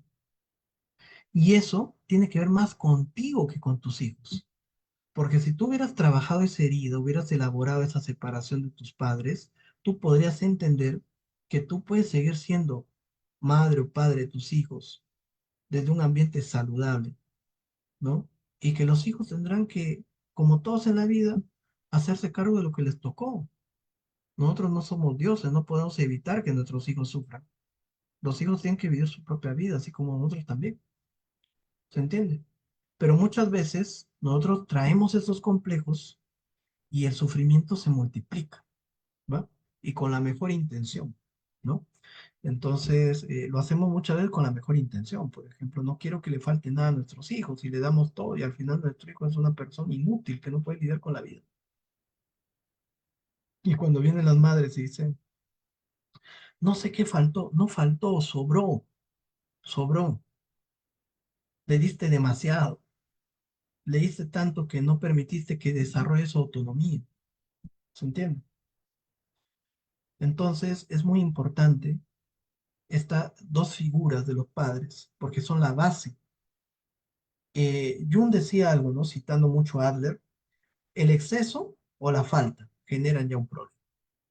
Por ejemplo, el exceso de madre hace que el niño se vuelva inútil, ¿no? La falta de madre hace que el niño no se nutra lo suficiente y no pueda desarrollarse. El exceso de padre vuelve al hijo castrado, resentido, sometido, ¿no? Y la falta de padre lo vuelve al hijo sin la fuerza necesaria, sin la seguridad para enfrentar la propia vida. Y entonces, ser padre significaría ser capaz, un maestro decía, ¿no? De terapia sistémica, de saber elegir hasta qué punto es sano ayudar a un hijo y hasta qué punto es bueno dejarlo que el hijo use sus propios recursos, ¿no? Porque si yo hago lo que mi hijo tiene que hacer, lo estoy inhabilitando, ¿no? ¿Se entiende? Y es muy difícil. Imagínate, y habiendo tenido una historia propia, ¿no? Por ejemplo, teniendo una historia propia, vamos a poner una mujer que tenía una madre que fue muy dura, o sea, un complejo materno, nosotros le llamamos negativo. Una madre muy dura, muy ausente, muy agresiva. Y entonces puede esta mujer, desde esa herida con su madre, inconscientemente, yo voy a ser mejor madre que mi madre, caer en el otro extremo, ser demasiado, demasiado sobreprotectora, demasiado, podríamos decir, consentidora, ¿no? Y entonces, y ese niño termina siendo un niño que es un pequeño tirano, que no acepta límites y que es un inútil, que no sabe hacerse cargo por sí mismo. Entonces, ese exceso de amor termina generando un daño, ¿no? Y entonces, ¿por qué? Porque como mi madre no me dio amor, yo le voy a dar amor a mi hijo. Termino creando un pequeño monstruo que al final me maltrata. Y mi herida es más grande porque ni mi madre me dio amor, ni mi hijo me da amor. Mi hijo me maltrata, entonces me maltrató a mi madre, me maltrata a mi hijo. Y yo no entiendo por qué me pasan estas cosas, ¿viste? Qué mala suerte, ¿no? ¿Se entiende? Entonces, esto es así. O sea, uno se ríe, pero no es nada gracioso, ¿no? Porque, bueno, cada uno pues tiene estas heridas, sus sufrimientos. Pero bueno, cada uno tiene que hacerse cargo de las propias heridas, ¿no? Esto es así. Entonces, eh, dice Jung lo siguiente. Donde comienza el terreno de los complejos, termina la libertad del yo. Entonces, si el yo es el complejo que tiene que ver con la conciencia, cuando los complejos empiezan a activarse, o sea, estos aspectos inconscientes, ¿no? A través de los cuales organizamos la vida, ¿no? Eh, son fuerzas anímicas, dice, cuya naturaleza más profunda todavía no se ha sondeado. Entonces, cuando esos aspectos inconscientes empiezan a dirigir la vida, el yo pierde terreno, ¿no? Voy a ponerles un ejemplo. Entonces, decíamos que esta idea de los complejos despatologiza, ¿no? Porque entonces no es que yo tenga ya un trastorno, sino es simplemente que tengo un complejo en relación a algo, ¿no? Eh, por ejemplo, una paciente que tenía un caso de celos muy, muy patológico, ¿no? Le contaba los condones a la pareja, pues, ¿no? Entonces ella iba a comprar, o sea, es una fantasía además, ¿no? Porque la pareja podría irse y comprarse otros condones, ¿no? Entonces lo primero que hacía ella cuando llegaba al departamento era contar cuántos condones había Y si faltaba uno, uy, no. Y un día supone que habían quedado 5 condones, ¿no? De la última vez. Y entonces, pero ella recordaba que habían quedado 6. Entonces se armó una tremenda pelea, ¿no? Y el otro decía, pero no te acuerdas que usamos 2 condones, ¿no? No, ok. Y esas eran las peleas en la terapia de pareja, ¿no? Frente al terapeuta, ¿no? Y entonces, claro, pero ¿cuál era la historia detrás, no? ¿Cuál era la historia detrás? Resulta que esta chica, hija única, había vivido las infidelidades del padre, ¿no? Entonces, desde chiquita, ¿no? La mamá la había usado como eh, paño de lágrimas, ¿no? Y como psicóloga. Le contaba sus problemas a su hija, lo infeliz que era, lo malo que era su papá, que su papá era un mujeriego, le mostraba las cartas que había encontrado, ¿no? Y entonces imagínate una niña de 8 o 9 años, ¿no? Con toda esa carga, ¿no? Y entonces, y claro, ella odiaba a los hombres, odiaba a los padres, y todos los hombres eran una mierda, todos son mentirosos. Entonces, cada vez que ella está en una relación con alguien, o sea, era imposible que ella pueda confiar en que su pareja no le engañe. Entonces, ella era una especialista detectando señales, ¿no? Entonces, iba a una reunión y su pareja le sonreía a alguien, ya se la quería coger, ya se la quería coger, ¿no? Ya se la quería coger. Ojo, no es que tú fuiste, si fue donde la cajera y le sonrió, ¿no? Ya se armaba un problema. O sea, iban al supermercado, le pagaba la cajera, le dio vuelta, le sonrió la cajera, ya estaba ella ofuscada, ¿no?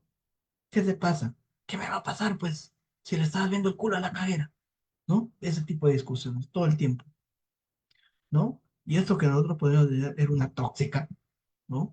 En realidad, no es que sea una tóxica, tiene un complejo muy, muy jodido, ¿no? En relación a la infidelidad.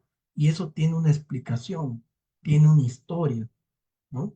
Entonces, para ella, ser engañada, ¿no? Le activa una serie de imágenes, recuerdos, situaciones. ¿Se entiende? Claro, tú te puedes reír y decir que es tóxica, porque a ti no te activa lo que le activa a ella. No es tu historia. Y entonces resulta que cuando esta chica era muy pequeña, ella, por ejemplo, entre algunas cosas, como por ejemplo ser la que descubrió una de las infidelidades, ¿no? En la computadora, cuando ella estaba haciendo su tarea, entró al laptop de su papá y encontró fotos, ¿no? De la chica desnuda, imagínate, ¿no? Una chica de 11 años, ya había estos antecedentes de los 8, encontrar a los 11 años, ¿no? Fotos desnudas, ¿no? Y no estamos hablando de ahorita, estamos hablando de hace años, donde hacerse fotos desnudas era una proeza, ¿no? Ahora es algo común, ¿no? Mandar el pack y todo eso. Pero antes era una cosa, pero pues, ¿no? Mucho más sorprendente. Y en una ocasión, ella recuerda que había encontrado un condón, un preservativo. Entonces ella iba en el carro y entonces le dice, mamá, ¿qué es esto? Y levanta un preservativo usado que habían echado ahí, ¿no? El papá con el amante. Bote esa porquería afuera, les. Y cuando llega a la casa, pues una pelea tremenda, ¿no? De gato y perro, ¿no? Y entonces ella vive con esas imágenes en su interior, con esos recuerdos. Por eso para ella es tan difícil confiar en los hombres. ¿Se entiende? Y si ella no acepta, yo tengo este problema que viene de mi historia, y el problema es el otro, nunca lo va a resolver. Porque el problema de esto es que mucha gente parte de proyectar sus conflictos en el otro, en vez de hacerse cargo. Oye, yo soy así, yo soy insegura, me pasó esto, ¿no? ¿Entiende? ¿Estamos? Bueno, otra paciente que, por ejemplo, tenía un problema muy serio en relación a lo masculino, y esta paciente, por ejemplo, cuando empezamos a trabajar con ella, aparecen recuerdos del padre que venía ebrio, topaba la puerta, quería tirar la puerta, ¿no? Y bueno, y la madre se encerraba con los niños ahí en la habitación, y cuando esta mujer ya no podía hacer más, porque era tan insistente el padre ebrio que venía a golpear y iba a tirar la puerta, y terminaba abriendo la puerta lo primero que hacía el tipo a veces era quedarse a dormir, a veces agredía a la madre, la golpeaba, y otras la agarraba y la violaba, ¿no? delante de los hijos. La ponía en cuatro, la penetraba, ¿no? Y ella recuerda muchas veces a la madre siendo penetrada, llorando, con los hijos ahí llorando, ¿no? El padre ebrio.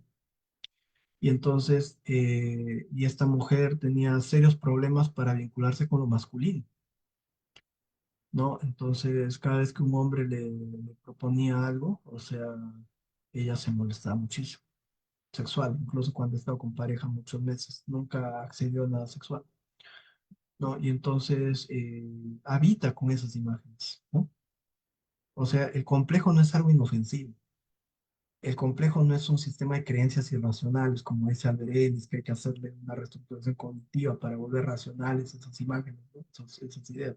O sea, son imágenes, recuerdos traumáticos cargados de carga afectiva. Una de las características del complejo es que tienen una carga emocional muy intensa. Entonces, aquellas cosas que nos mueven, que nos joden, muchas de nuestras reacciones emocionales se deben a que tocaron un complejo, ¿va? Por ejemplo, algunos complejos muy conocidos, complejo de abandono, entonces complejo de rechazo. Entonces, por ejemplo, si tú eres una persona que es muy sensible al rechazo, que te has sentido muy rechazado, y tú quedas, por ejemplo, con una amiga que es muy cercana a ti, y el día de tu cumpleaños tú le invitas a tu amiga y tu amiga ese día te dice, mira, discúlpame, no puedo, me salió un trabajo, se te va a activar tu complejo de rechazo. O sea, tú no vas a entender, oye, mi amiga no pudo, tú te vas a sentir rechazado y te vas a molestar y ya no vas a querer verla a esa amiga. Y cuando tu amiga te quiera buscar, no, que se jode, porque no me, ¿no? Esa es una reacción emocional propia del complejo. ¿Se entiende? Yo tenía un amigo que se enamoró de una chica que era, bueno, allá en México le llaman fresa, ¿no? Una chica muy, como de un estrato social, ¿no? Muy inalcanzable para él. Y entonces, y esta amiga, cuando él se declara, se burla de él y le dice así como que era cholo, una cosa así, omiso, ¿no? Que no tiene dinero, que es cholo, ¿no? Entonces, y entonces este tipo se propuso enamorar a esta chica y cuando está bien enamorada, humillarlo, ¿no?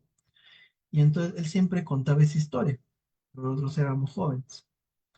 Y yo le decía, y llegó a estar con la chica, ¿no? Se propuso y la chica se enamoró, ¿no? Y cuando estaba bien enamorada, ¿no?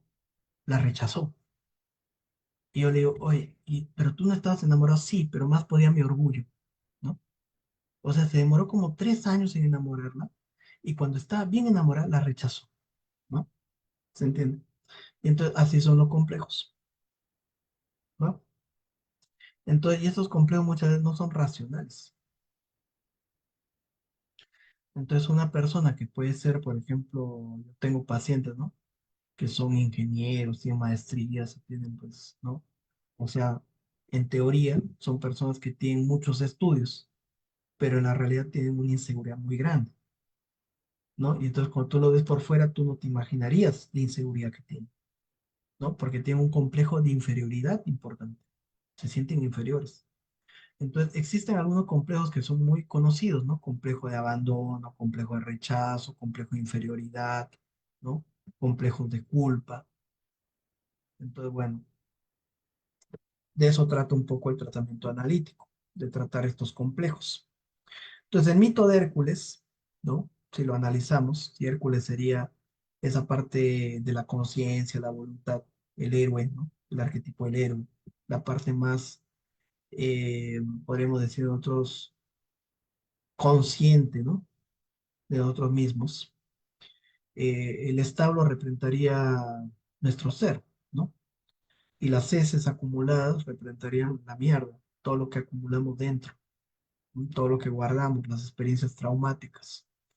Entonces, gran parte de lo que hay que limpiar, ¿no? Porque el agua representa la sanación, la limpieza. Integrar los dos ríos representa unir lo consciente y lo inconsciente, los opuestos.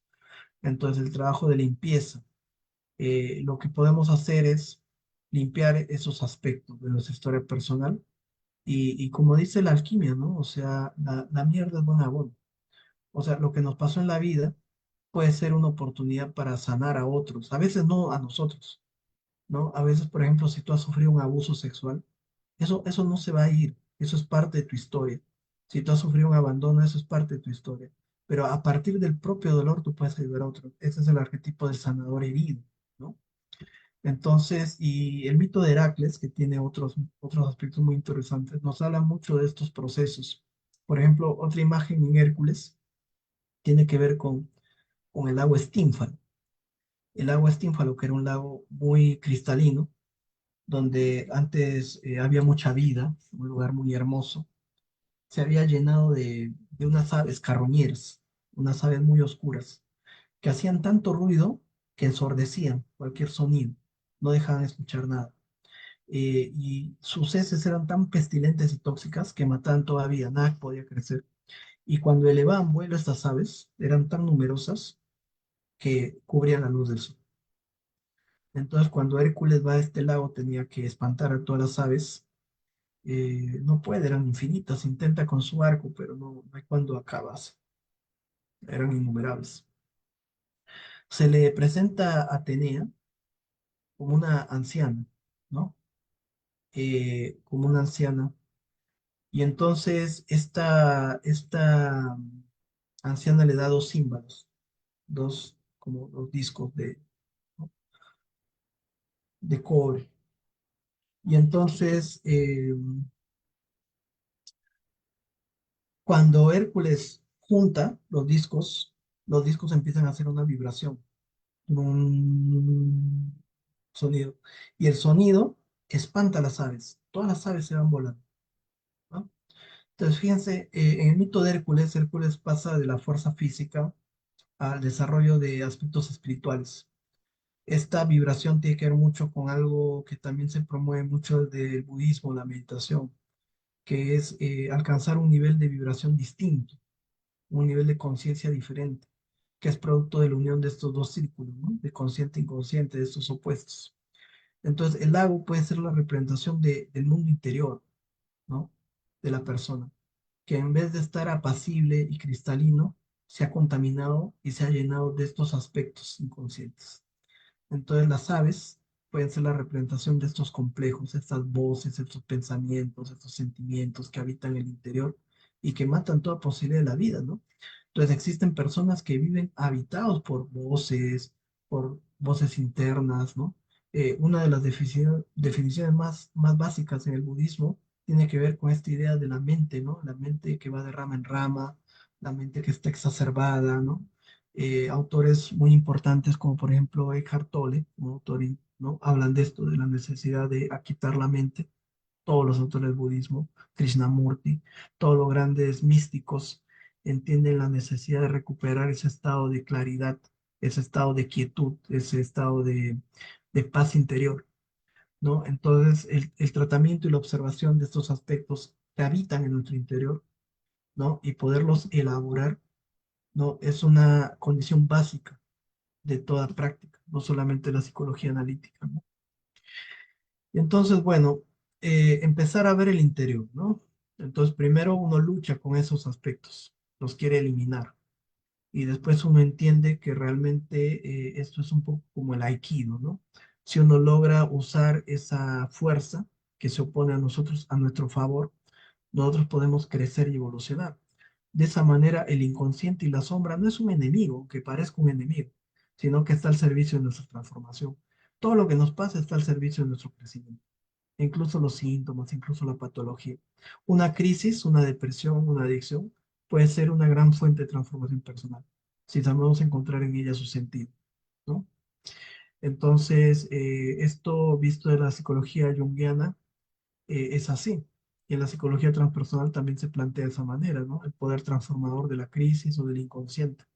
En los cuentos de hadas, muchas veces el villano, ¿no? Que es una representación de la sombra, del inconsciente, aparece como algo negativo, pero si nos pondremos a pensar de una forma mucho más profunda, es gracias al villano que el héroe puede llegar a su sentido, a su realización.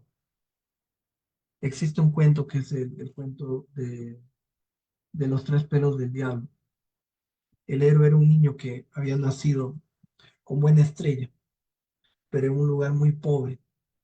Entonces ese día justamente pasaba por ahí el rey, había una tormenta.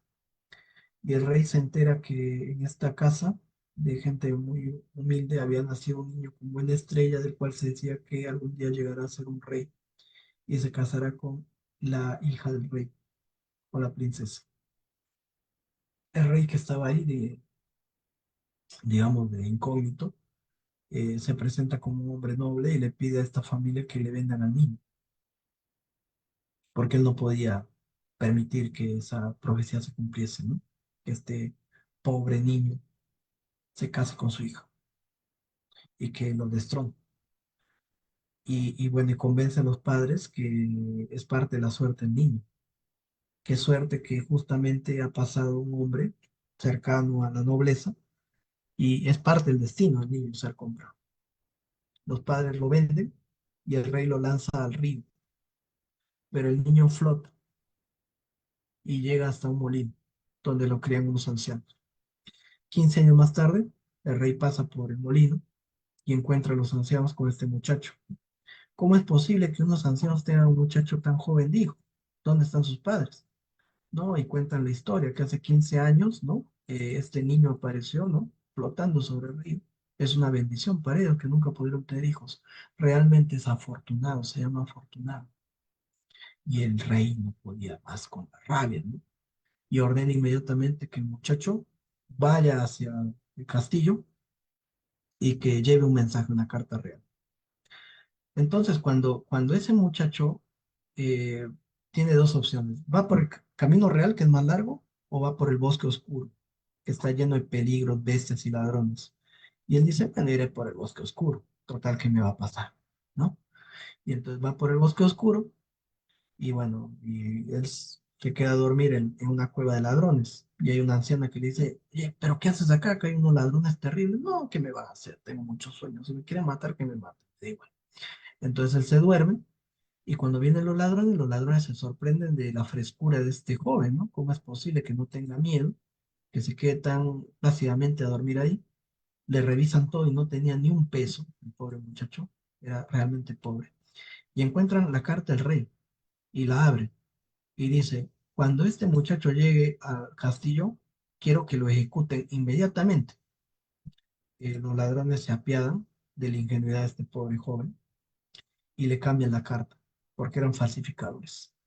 Cuando llegue este muchacho al castillo, cásela inmediatamente con mi hija y hágalo mi heredero, ¿no? Entonces, cuando el rey está, ¿no? Muy feliz, ¿no? Porque está convencido de que el muchacho ha sido eliminado y que él se ha librado de tremendo problema, empieza a llegar hacia el reino y empieza a escuchar las campanas de celebración, la gente, ¿no? Celebrando, y ve a lo lejos a la hija con el muchacho, ¿no? Casándose. Acelera el paso y no puede llegar. Y llega cuando ya están casados. Y él dice, ¿y los tres pelos del diablo que me prometiste para darte la mano en mi hija? ¿Tres pelos del diablo? Claro que sí, tú me diste tu palabra. Sin los pelos no puede ser legítimo el matrimonio. Y la hija le ruega, pero papá, por favor, eso es imposible. ¿Cómo va a traer los tres pelos del diablo? Tiene que traerlos. Si no, el matrimonio no puede ser eh, validado. Entonces el muchacho emprende el camino. Bueno, para resumir un poco el cuento, atraviesa primero una ciudad donde antes había una fuente, ¿no? De vino que se había secado. Antes la fuente daba vino y todo el mundo bebía la fuente y era alegre. Y ahora la fuente se ha secado y todos están deprimidos. Y le dicen, pues tiene que pagar el cupo para pasar y él no tiene un peso. Y dice, bueno, cuando vuelva, les traeré la respuesta por qué la fuente se ha secado. ¿No? Sigue y en una siguiente ciudad había un árbol lleno de manzanas doradas que se secó. Y lo mismo, cuando vuelva les diré por qué el árbol se ha secado. Y llega hasta el confín del mundo, había un barquero, un viejo, que iba de un lado al otro remando, llevando a la gente y trayéndola. Y él dice, lo que más quiero es saber por qué no puedo dejar de remar. Y le dice, bueno, pásame del otro lado y yo te traeré la respuesta. Y entonces cuando llega a la guarida del diablo, al otro lado, donde rompían las olas, ¿no? Hay una cueva muy tenebrosa. El muchacho entra a la cueva y adentro hay una anciana, otra anciana. ¿Pero qué haces acá? ¿Estás loco? Acá nadie entra, ningún humano, es la cueva del diablo. Y le dice, bueno, yo no tengo opción. Si quiero estar con mi amada, tengo que llevar tres pelos del diablo y además tengo que responder estas tres preguntas. Y bueno, y la anciana le dice, bueno, pero estás loco, acá nadie entra, ningún humano puede entrar acá. Bueno, haremos lo que podamos. Y le dice, entra entre mis faldas. El muchacho se mete entre las faldas de la anciana y se convierte inmediatamente en una pulga. Entonces, cuando llega el diablo, todo furioso, refunfuñando de hacer sus maldades, ¿no? Inmediatamente siente el olor. ¡Hay un humano acá! Y dice, no, tú siempre obsesionado pensando en los humanos, ya siéntate a comer, le dice la vieja. Estoy seguro que hay un humano, huele humano. Tú siempre estás oliendo humanos. Dice, ya siéntate, come. Entonces el diablo come y después le da sueño, quiere dormir. Y la anciana le acariciaba el pelo, ya, para que duerma, le cantaba la canción de cuna, porque hasta el diablo necesita de la madre, ¿no? Se entiende del amor. Entonces, y cuando le va sobando la cabeza, y el diablo se está quedando dormido, le jala un pelo y se lo guarda en el bolsillo. Y el diablo grita, ¡ay! ¿Qué pasó? ¿Por qué me sacaste un pelo? Y le dice, discúlpame, discúlpame, señor. Es que tuve una pesadilla. Soñé que había una fuente que daba vino y que se ha secado y que todo el pueblo está deprimido porque ya no da vino. Y el diablo se ríe y dice, esos humanos son unos idiotas. ¿Cómo dar vino si de donde sale el vino se ha atorado un sapo? ¿No? Tendrían que sacar al sapo que está atorando la fuente para que la fuente vuelva a brotar. Déjame dormir, ¿no? Pero como son tan idiotas, nunca descubrirán por qué la fuente no da vino. Así que déjame dormir. Y cuidado, me sacas otro pelo, ¿ah? Porque ahí sí te la verás conmigo. Sigue durmiendo y al rato la anciana le saca otro pelo. Y el diablo, ¡ah! Vieja desgraciada, ¿por qué me has sacado otro pelo? ¿Qué te pasa? No, señor, tuve otra pesadilla y como el diablo es curioso, ¿va? ¿Qué soñaste esta vez? Y le dice, soñé con un árbol seco. Sí, sí, sí, un árbol seco que antes daba manzanas doradas. En la raíz hay un ratón que se está comiendo las raíces, por eso el árbol se está secando. Ya déjame dormir, ¿no? Y pobre de ti que me saques otro pelo, porque ahí sí te como, ¿no? Y entonces el diablo se echa a dormir. Y la anciana que tenía que sacar el tercer pelo, porque no, eran tres, no podían ser dos, ¿va? Y entonces se arriesga y le saca el pelo y el diablo esta vez se enfurece, ¿no? Y empieza a echar humo y le dice, ahora sí te voy a comer, ¿no? Y le dice, mi señor, disculpa si me comes, quién te va a cuidar? ¿Quién te va a preparar la cena? Tiene razón, le dice. Pero bueno, que sea la última vez. ¿Qué pasó esta vez? Y le dice, había un pobre hombre que remaba y remaba de un lado para el otro siempre y no podía dejar el remo. Bueno, es que ese hombre lo que tiene que hacer es darle remo al siguiente que pase a su embarcación. Y eso es todo. Ahora déjame dormir. Al día siguiente el diablo se despierta, sale al mundo a hacer sus maldades, ¿va? Porque el diablo hace sus maldades durante el día también, ¿no? Y bueno, y cuando se ha ido, la anciana le da los tres pelos, ¿no? Y bueno, y el muchacho emprende su regreso. Cuando llega donde el barquero, le dice al barquero, eh, ¿tiene la respuesta? Y el muchacho le dice, sí, pero ni pendejo te la digo acá, del otro lado te la digo. Entonces cuando cruza del otro lado, ¿no? Cuando ya está lejitos, le dice, lo que tienes que hacer es al próximo que venga, dale el remo. Eso es todo, tan simple, tantos años acá remando de un lado, tan simple, tan sencillo, ¿no? Pues bien, va al segundo pueblo y en el segundo pueblo matan al ratón y el árbol empieza a dar frutos dorados nuevamente, ¿no? Todo el mundo se llega de alegría, ¿no? Y en recompensa le dan eh, dos mulas cargadas de oro y de plata. Entonces llega al primer pueblo y sacan al sapo y la fuente empieza inmediatamente a brotar vino, todo el mundo se embriaga, se emborrachan, celebran y le dan al muchacho también dos yeguas llenas de oro y plata. Y entonces el rey que está muy contento, ¿no? Por fin me decís, ¿no? Usurpador, este pobre muerto de hambre, ¿no? Entonces está comiendo sus manjares, empieza a escuchar gritos, ¿no? La algarabía del pueblo. Y la princesa sale, volvió, mi amado volvió, y ve al príncipe seguido por toda la multitud, y ve las yeguas con oro y plata. Y en ese momento, él, ¿no? Digamos, el yerno fue el más amado, ¿no? Cuando vio el oro, oh, en verdad es afortunado, en verdad es el mejor para ti, hija, en verdad este hombre vale la pena, ahora que es rico, ¿no? Y entonces el rey, contento con el yerno millonario, le dice, pero dime, ¿no? Hijo mío, ¿de dónde has sacado tanto oro y tanta plata? Y le dice, no te lo puedo decir porque es muy peligroso. Dímelo, yo soy tu rey, además soy tu suegro, ¿no? Te lo voy a decir siempre y cuando me prometas no hacer ninguna locura. Claro, no, confía en mí, no hay nada que tengas que temer. Pasando un pueblo donde hay una fuente que da vino, hay un segundo pueblo que da un árbol que da manzanas doradas. Sigues el camino directo y llegarás hasta el fin del mundo y ahí hay un barquero. Cruzando el otro lado hay una cueva en las costas de esa playa donde revientan las olas, caen monedas de oro. En vez de arena hay monedas de oro y las olas son de plata. Donde revientan las olas caen monedas de plata y sobre la arena caen monedas de oro.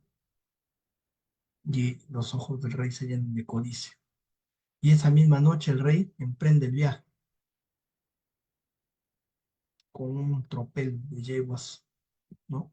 Para venir bien cargado de riquezas, ¿no? 40 yeguas. Y entonces cuando llega al otro lado, ¿no? El barquero le dice, Su Majestad, por favor, sosténgame un momento este rey.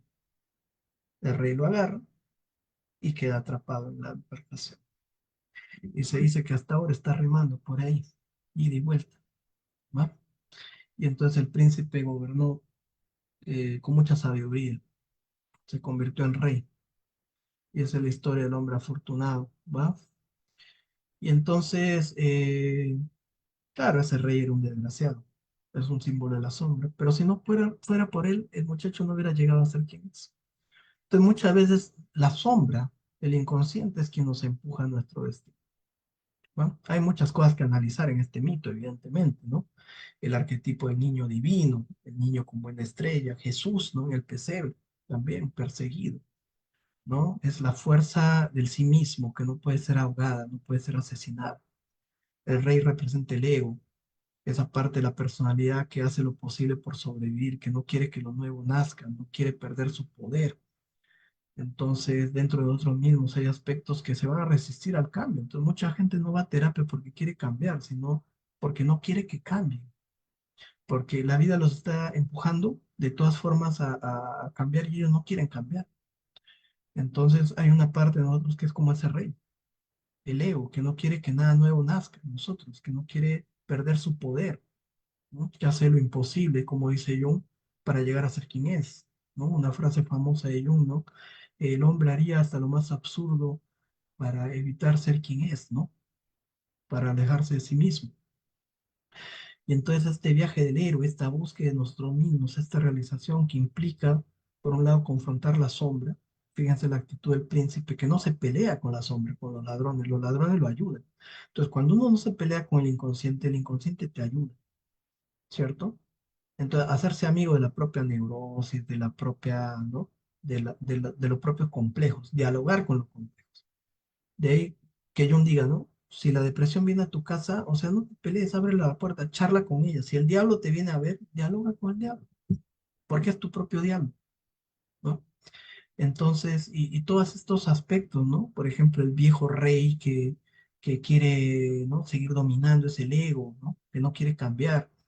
La fuente de vino representa esa conexión con la vida, la vitalidad que se ha secado. Muchas veces seguimos en una vida de mierda que ya no nos es productiva, que ya no nos nutre, pero queremos seguir en eso, ¿no? Y la fuente de vida se ha secado, ya no hay vitalidad, no hay hieros, ¿no? Después el árbol, ¿no? El árbol que tiene que ver con los frutos, no hay vitalidad, no hay frutos, la vida está seca, no hay creatividad, no hay transformación. El árbol dorado es un símbolo muy importante, la conciencia, el conocimiento. Y finalmente estar atrapado en una vida sin sentido, yendo de un lado al otro, ¿no? El símbolo de la canoa, tan importante, por ejemplo, en mitologías como el budismo, ¿no? Cuando Buda usa este símbolo de la persona que va de un lado al otro en la misma orilla, en vez de cruzar del otro lado, ¿no? Entonces mucha gente va corriendo de un lado al otro, pero no cruza el otro lado, entonces no se atreve a hacer un cambio en su vida. En muchos sistemas prometen grandes cambios sin sacrificio, ¿no? O sea, ilumínate, ¿no? A través del coaching, a través de esto, pero teniendo el mismo ego, ¿no? Entonces, mucha gente se cree muy espiritual, pero sin haber hecho un cambio real, ¿no? Entonces, este estar atrapado en una vida sin sentido, ¿no? Como el barquero. Y para mucha gente, estos egos creen que son el centro del mundo, ¿no? Entonces, yo tengo que hacerme cargo de mis hijos. Tenía una paciente que el hijo tenía cuarenta y tantos, ¿no? Y era un puer eterno, como decimos nosotros, ¿no? En lo junguiano, o sea, un eterno adolescente, ¿no? Y entonces, y la mamá le está dando cáncer. Y la mamá me llama un día, yo era el terapeuta de su hijo, para decirme que por favor cuide a su hijo, ¿no? Le preocupaba a su hijito de 45 años. O sea, la mujer se estaba muriendo de cáncer y le preocupaba hasta al final, pobrecito su hijito, ahora quién se va a ocupar de él, quién lo va a cuidar, ¿no? Imagínense. Y entonces, cuando a veces de lo que se trata es de dejar el remo, ¿no? Entonces muchas veces nosotros nos creemos superhéroes, ¿no? Es un poco como Batman, ¿no? Como Batman, cuando Batman cree que él es muy importante en Ciudad Gótica, ¿no? En el Batman de Christopher Nolan, cuando Rachel, esta mujer de la infancia, le dice, yo no puedo estar contigo porque yo no puedo estar con un hombre que sale todas las noches disfrazado de murciélago a partirle la madre a los criminales y vivir con esa angustia de no saber si un día te van a matar, ¿no? Yo no estaría, no puedo yo con eso. Y dice, Ciudad Gótica necesita de Batman. No, Bruce, tú necesitas de Batman, porque Ciudad Gótica te da miedo, tú no has superado la muerte de tus padres, tú sigues siendo un niño, tú necesitas disfrazarte de Batman para lidiar con Ciudad Gótica. Y cuando Alfred le dice, pero ¿qué haces acá? Vete a buscar una vida, ¿qué haces disfrazando de murciélago? Vete al psicoanálisis, man. O sea, tú vives, ¿no? Simulando ser un millonario, entrenas todo el día artes marciales para en la noche ir a sacarle la madre a todos esos delincuentes psicópatas, ¿no? Y cuando el Joker le dice, tú eres igual que yo, ¿no? Entonces, eres un hombre roto que necesita creer que es superior y disfrazarse de superhéroe para partirle la madre, ¿no? Y entonces, pero cada vez que tú sales, lo que estás haciendo es reviviendo tu propio trauma que no has superado, ¿no? Entonces, la pregunta es, ¿Bruce tiene vida o Bruce está atrapado por Batman? ¿No? Bruce tiene una vida propia y entonces por eso cuando Alfred le dice, oye, qué bueno sería un día verte que has hecho una vida, que has superado esto, que dejas de ser Batman, verte con una mujer un día en un lugar y saber que estás libre de toda esta mierda, ¿no? Y, entonces, y así termina la trilogía de Christopher Nolan, ¿no? Cuando un día Alfred está en un restaurante y ve a Bruce Wayne, ¿no? Con Selina, lejos de todo eso, y han renunciado. O sea, por fin te liberaste de Batman, porque Batman representa tu complejo. Ahora, tú crees que le estás sacando la madre a los delincuentes, que estás ayudando a la ciudad gótica, pero tú estás reviviendo tu complejo. Entonces tú te crees que estás sanando a la gente, pero en realidad tú estás intentando, estás proyectando en tu paciente tu trauma, ¿no? Tú crees que estás ayudando a tus hijos, pero tú estás tratando de compensar lo que no te dieron tus padres. Entonces a veces, cuando uno se da cuenta que en realidad uno no es un superhéroe, sino es un neurótico que está tratando de compensar su propio pasado y sus complejos, ¿se entiende?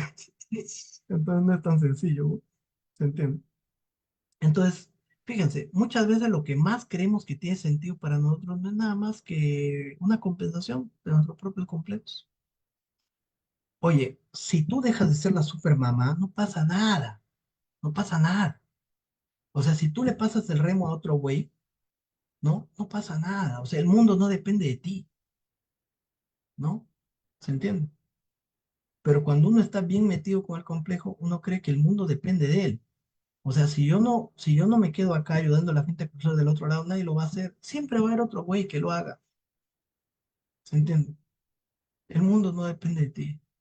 La pregunta es, ¿en qué tú eres irreemplazable? En tu propia vida. En tu propia vida eres irreemplazable. En todo lo demás le toca al otro, ¿no? Entonces, esos complejos son así, gobiernan la vida, ¿no? Entonces, el trabajo junguiano es trabajar en los propios complejos. Bien, entonces vamos, lo hacemos al revés. Comenzamos por la clase y terminamos por la diapo, ¿va? Entonces, ¿qué es el complejo entonces? En términos de Jung, ¿no? Acá está el tomo donde Jung habla de esto, ¿no? 18.1, 3 y 8. Entonces, un complejo es un aglomerado de contenidos psíquicos cargados de un valor emocional especial o desagradable, de algo que normalmente se sustrae a la vista de uno. Entonces, el complejo es un contenido de imágenes, cogniciones cargados afectivamente y que suele ser inconsciente, ¿no? O sea, hay cuantos complejos como personas y temas en el mundo. O sea, por ejemplo, hay complejos en relación a lo materno, a lo paterno, al yo, a la sombra, ¿no? A la pareja, al dinero, a la muerte.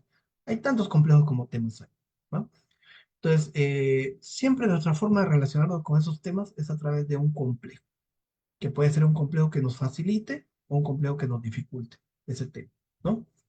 Por ejemplo, hay personas que tienen un complejo paterno, tienen una muy mala relación con el padre, y entonces que pueden ser muy buenas parejas, pero cuando aparece la posibilidad de ser padres, salen corriendo, ¿no? Sí. ¿Por qué? Porque toca una herida. O, por ejemplo, personas que tienen un complejo materno, una relación muy mala con la madre, y entonces que lo que menos quieren saber es ser madres. No quiero saber nada de ser madre, ¿no? ¿Se entiende? Entonces, pero esto es muy personal, o sea, no hay leyes, o sea, cada persona tiene su propia forma, o sea, no hay un manual que diga, a ver, ¿cuántos complejos hay? ¿No? Porque a veces en la psicología analítica venden esto, ¿no? Los 14 arquetipos de Jung, los complejos, ¿no? Y no existe eso, o sea, la psicología junguiana es una psicología muy de lo dialógico, de comprender persona a persona, muy fenomenológica. O sea, la relación de un paciente con su madre es totalmente diferente a la de otro paciente con su madre, así sean los dos hijos de la misma madre. O sea, dos hijos de la misma madre tendrán dos complejos maternos diferentes, porque la experiencia de cada hijo ha sido distinta, ¿no? Puede ser que de repente con la misma madre también en un momento el hijo mayor, la madre fue de una manera y con el hijo menor fue de otra, entonces los complejos son diferentes. Entonces hay que comprender cada complejo de acuerdo a cada persona, ¿no? Entonces, el complejo dice, ¿qué es un complejo en términos científicos? Complejo sentimentalmente acentuado, dice Jung, ¿no? O sea, lo que hace que el complejo se fije es el sentimiento. Jung decía, cuando a una persona le pasa algo, hay tres factores: lo que te pasa, la personalidad del paciente y la vivencia. Lo más determinante es la vivencia. Ponemos un ejemplo, ¿no? Por ejemplo, dos muchachos que la mamá supuestamente se fue de viaje a Estados Unidos unos meses y no volvió, ¿no? Se fue cuando los muchachos tenían 8 o 9 años y volvió cuando los muchachos tuvieron 19, ¿no? Entonces, eso en uno generó un complejo de abandono importante, ¿no? O sea, mi madre me abandonó cuando era niño, me prometía que iba a venir, no volvió. Y esto se manifiesta en la vida de este muchacho buscando mujeres que hacen esa función de mamá. Se buscan mujeres muy amorosas, muy sobreprotectoras. Y este muchacho tiene una dependencia muy fuerte a las parejas y tiene un miedo muy fuerte al abandono desde esa vivencia, ¿va? El otro muchacho más bien desarrolló un rechazo a lo femenino, ¿no? Y entonces más bien es un hombre que le cuesta establecer relaciones, ¿no? Que no se compromete, ¿no? porque ¿cómo fue la vivencia? Para uno, yo me sentí abandonado cuando mi mamá se fue, y el otro, yo me sentí libre, ¿no? Entonces, cada vez que yo estoy con una mujer que me dice qué tengo que hacer o me quiere controlar, yo la mando a la chingada, porque yo no tuve una mamá que me controle, mucho menos voy a tener una mujer que me controle, ¿va? ¿Se entiende? Los dos hijos de la misma madre, los dos vivieron la misma situación. Entonces, pero los complejos son diferentes, la relación con lo femenino es diferente, la relación con lo materno es diferente, ¿no? Y entonces uno tiene que trabajar su complejo de abandono, la relación y su dependencia, y el otro tiene que trabajar más bien esa dificultad de generar relaciones. ¿Se entiende? Pero bueno, el trabajo psicológico es entender cómo las vivencias en relación a esto han afectado, influyen en su vida. Entonces, es la imagen de una situación psíquica determinada, intensamente acentuada desde el punto de vista emocional y que además se revela como incompatible con la habitual situación consciente, ¿no? O sea, puede ser que estos complejos, por un lado, nos muestren aspectos que normalmente no son visibles, ¿no? Contrastan con lo consciente.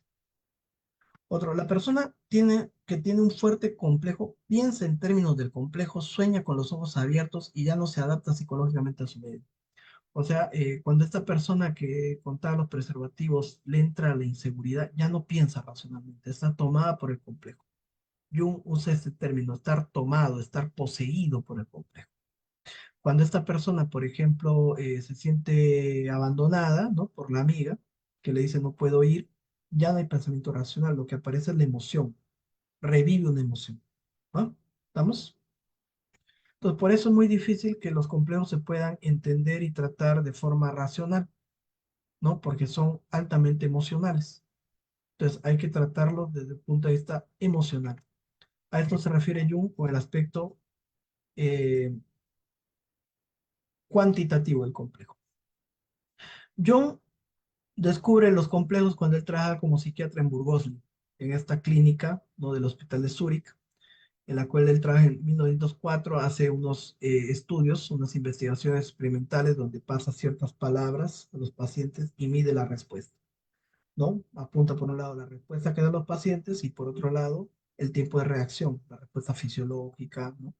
El ritmo cardíaco, la frecuencia respiratoria, la respuesta capilar, ¿no? Está muy de moda esos experimentos del efecto psicogalvánico, ¿no? Entonces notó que ante ciertos estímulos algunos pacientes tenían algunas alteraciones fisiológicas más importantes. Y llega a la conclusión de que las respuestas fisiológicas más fuertes tienen que ver con los temas no resueltos de los pacientes.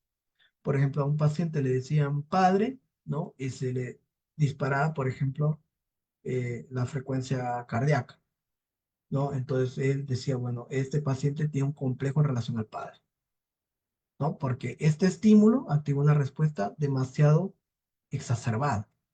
Entonces, si un complejo con carga afectiva domina la conciencia en el momento de realizarse el experimento, va a quedar expresado en las reacciones fisiológicas del sujeto.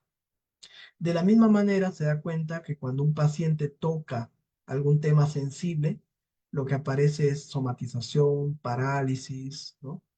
Entonces la persona se queda paralizada, ¿no? Se queda en silencio o tiene una reacción muy emocional.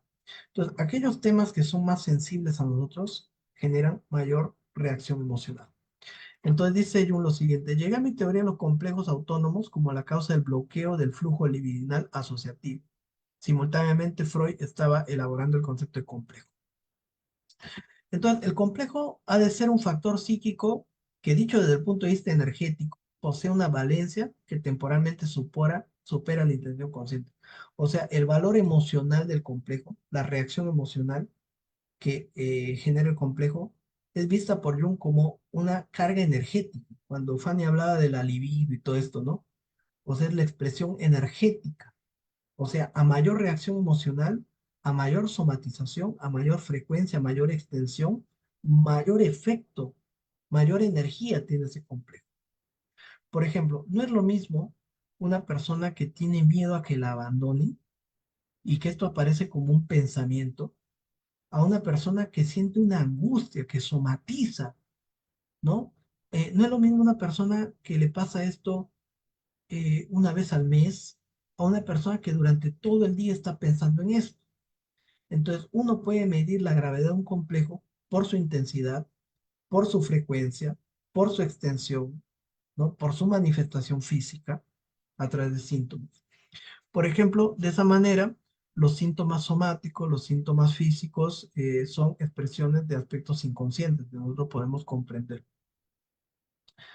Por ejemplo, cuando hablamos de los complejos, por eso tenemos que darnos cuenta que los complejos son eh, contenidos que están cargados de energía, ¿no? Por ejemplo, esa paciente, cuando aparece un hombre, ¿no? Con estas imágenes que tenía del padre que venía y golpea la puerta, un hombre violento, le va a activar una reacción emocional muy fuerte, ¿no? Entonces no son inofensivos los complejos. El origen del término complejo viene de un autor que se llama Theodor Sigen, ¿no? Theodor Sigen fue el que usó por primera vez ese término complejo y él entendía un conjunto de representaciones de fuerte intensidad emocional.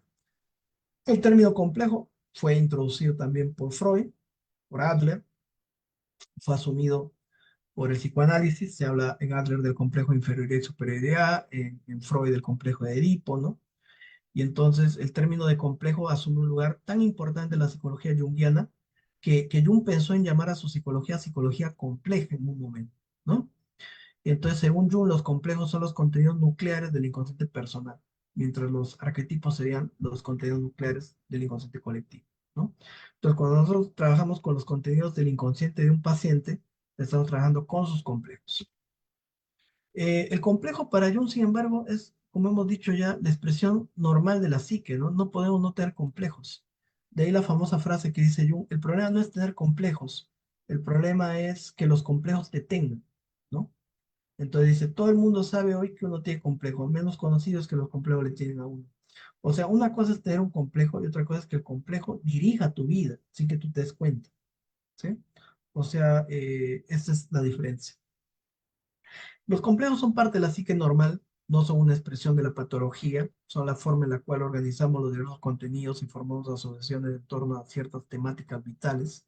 No podemos no tener los complejos son directamente focos, nudos de la vida anímica, dice Jung, que no solo no deberían descuidarse, sino más aún, ni siquiera deberían faltar, porque de lo contrario la actividad anímica se vería finalmente paralizada, ¿no? Tal como dice Hilbert. Entonces, lo que nos hace ser únicos es en parte nuestros complejos, ¿sí? Entonces, Jung desarrollará sus principales ideas sobre los complejos en un escrito que está en el tomo 8 de 1934, o sea, 30 años después de sus investigaciones experimentales. Este artículo se llama, esta conferencia se llama Consideraciones Generales sobre la Teoría de los Complejos. Muchas veces hemos estudiado, le hemos difundido, ¿no? Fanny actualmente está haciendo una revisión en el EUSIS, en los lives que ella hace sobre el tomo 8 en torno a este texto, ¿no? Bueno, podemos agrupar los complejos en tres grandes grupos. Primero están los complejos primarios, donde el yo, que constituye el núcleo de la identidad, es para Jung el complejo más importante, pero es uno más dentro de los demás complejos, ¿cierto? Así es el complejo central que nos da nuestro sentido de identidad, quiénes somos. El yo no es la totalidad de nosotros, es un polo. Del otro lado está el sí mismo, lo que habíamos dicho. Entonces, la escuela evolutiva, dentro de los junguianos hay tres escuelas. La escuela clásica es Zurich, ¿no? Que fue dirigida después de la muerte de Jung por von Franz y otras alumnas, ¿no? De Jung como Jacobi, ¿no? Verena Kass. Está la escuela después evolutiva, que es una escuela conformada por autores más ligados al psicoanálisis, ¿no? A Melanie Klein, por ejemplo, autores que ponen mayor énfasis en el desarrollo de la primera etapa de la vida. Sabemos que Jung en sentido clásico se enfocó en la segunda mitad de la vida para adelante, pensaba que su psicología era una psicología de la segunda mitad de la vida, del punto de inflexión de la crisis de la Edad Media, donde la gente que ya había realizado ciertas cosas en su vida entraba en un proceso de búsqueda de sí mismo, ¿no? Entonces se solía pensar que, bueno, primero tienes que ir a un análisis freudiano y después a un junguiano. Y eso, la psicología junguiana, que se enfocó más que todo en esta idea de la confrontación de la sombra, el ánime, ¿no? La ideación. había dejado de lado todo este aspecto de la formación de la personalidad en la primera etapa de la vida. Entonces, la escuela evolutiva, autores como Fordham, como Adler, como por ejemplo Neumann, ponen su interés, ¿no? En también la primera mitad de la vida del individuo, resaltando la influencia fundamental de los padres, ¿no? En la formación del yo.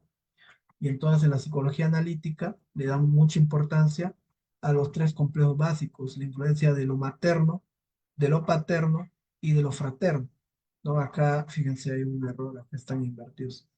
Entonces, el complejo materno que tiene que ver con la madre, ¿no? La relación con la madre y la función materna, que fue ampliamente estudiada por Jung.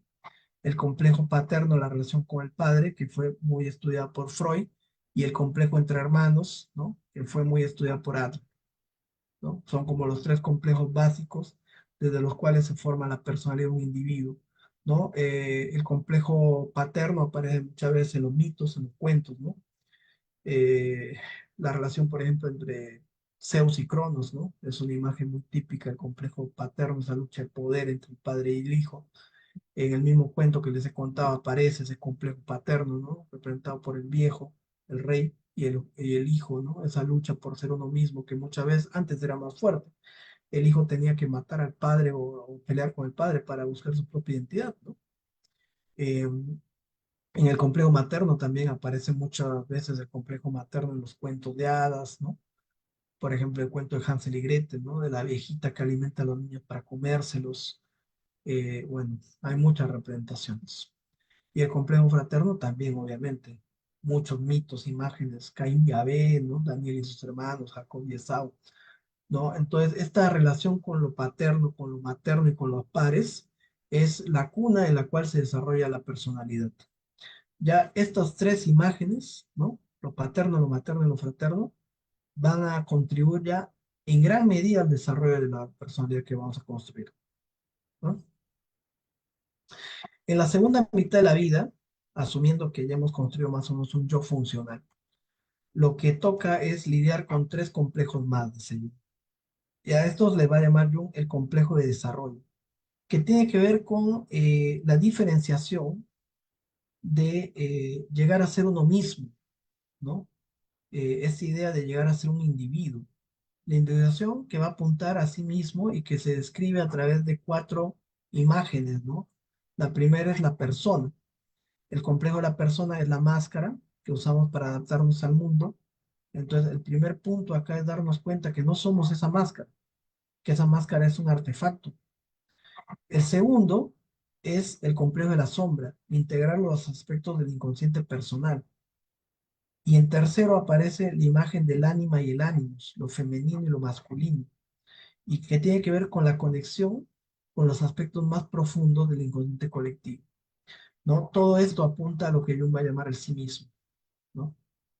Entonces, digamos que mientras la persona es lo que nos conecta con la sociedad, ¿no? La conciencia colectiva, la sombra es lo que nos conecta con el inconsciente personal, y el ánima y el ánimo sería lo que nos conecta con el inconsciente colectivo.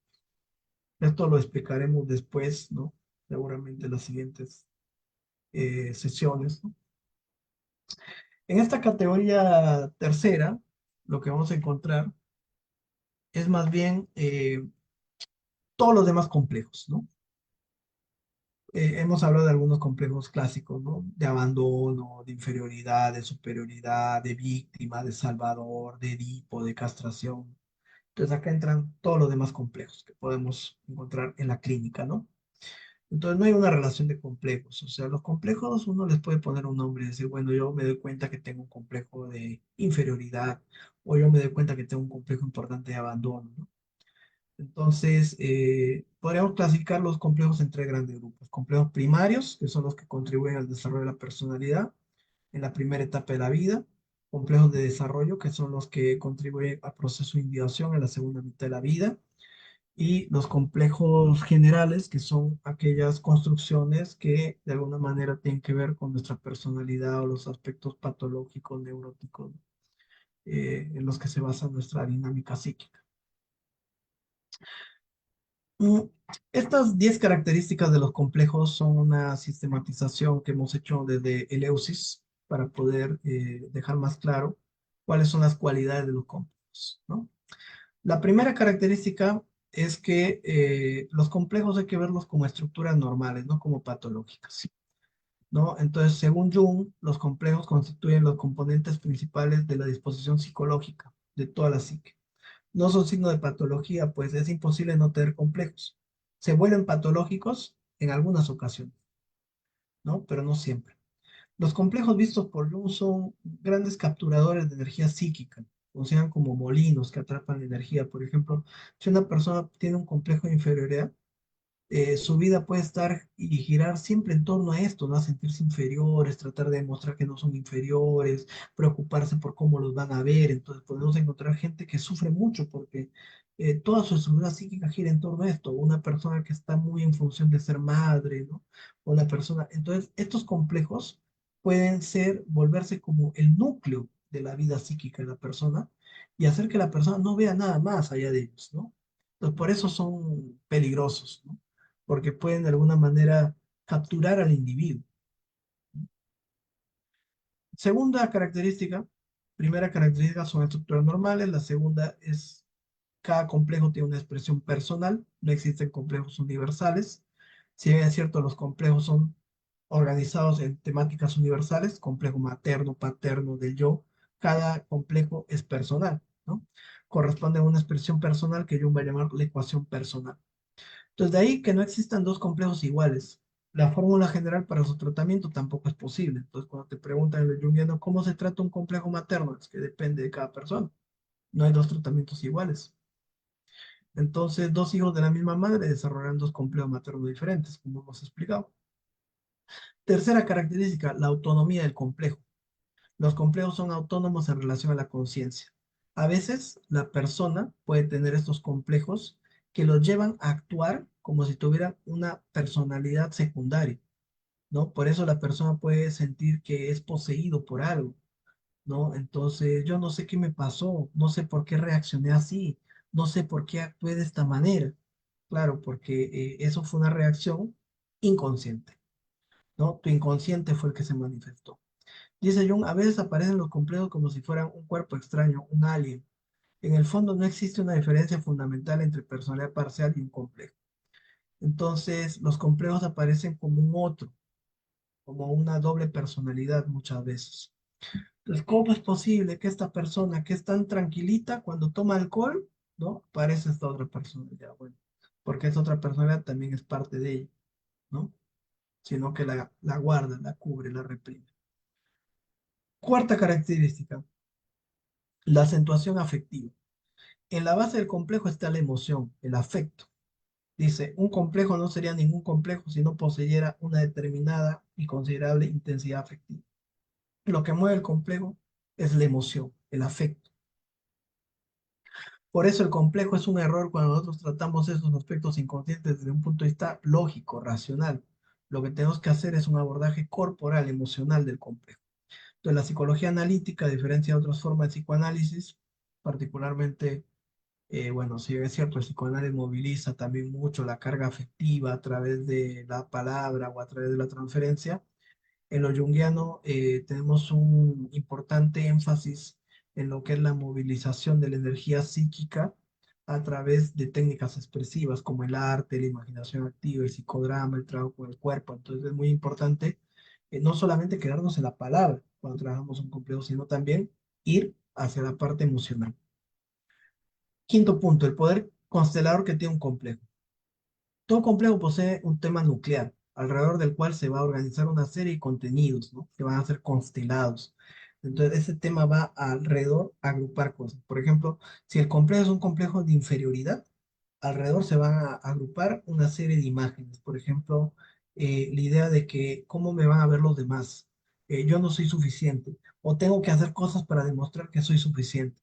Entonces, el complejo va a ir agrupando alrededor otras conductas, otras ideas, otras imágenes, otros símbolos, ¿no? Y mientras más fuerte es el complejo, más poder de constelar otros elementos, ¿no? Entonces, el complejo puede tener una gran intensidad. Entonces, es como una especie de sol, el complejo. Y alrededor están, ¿no?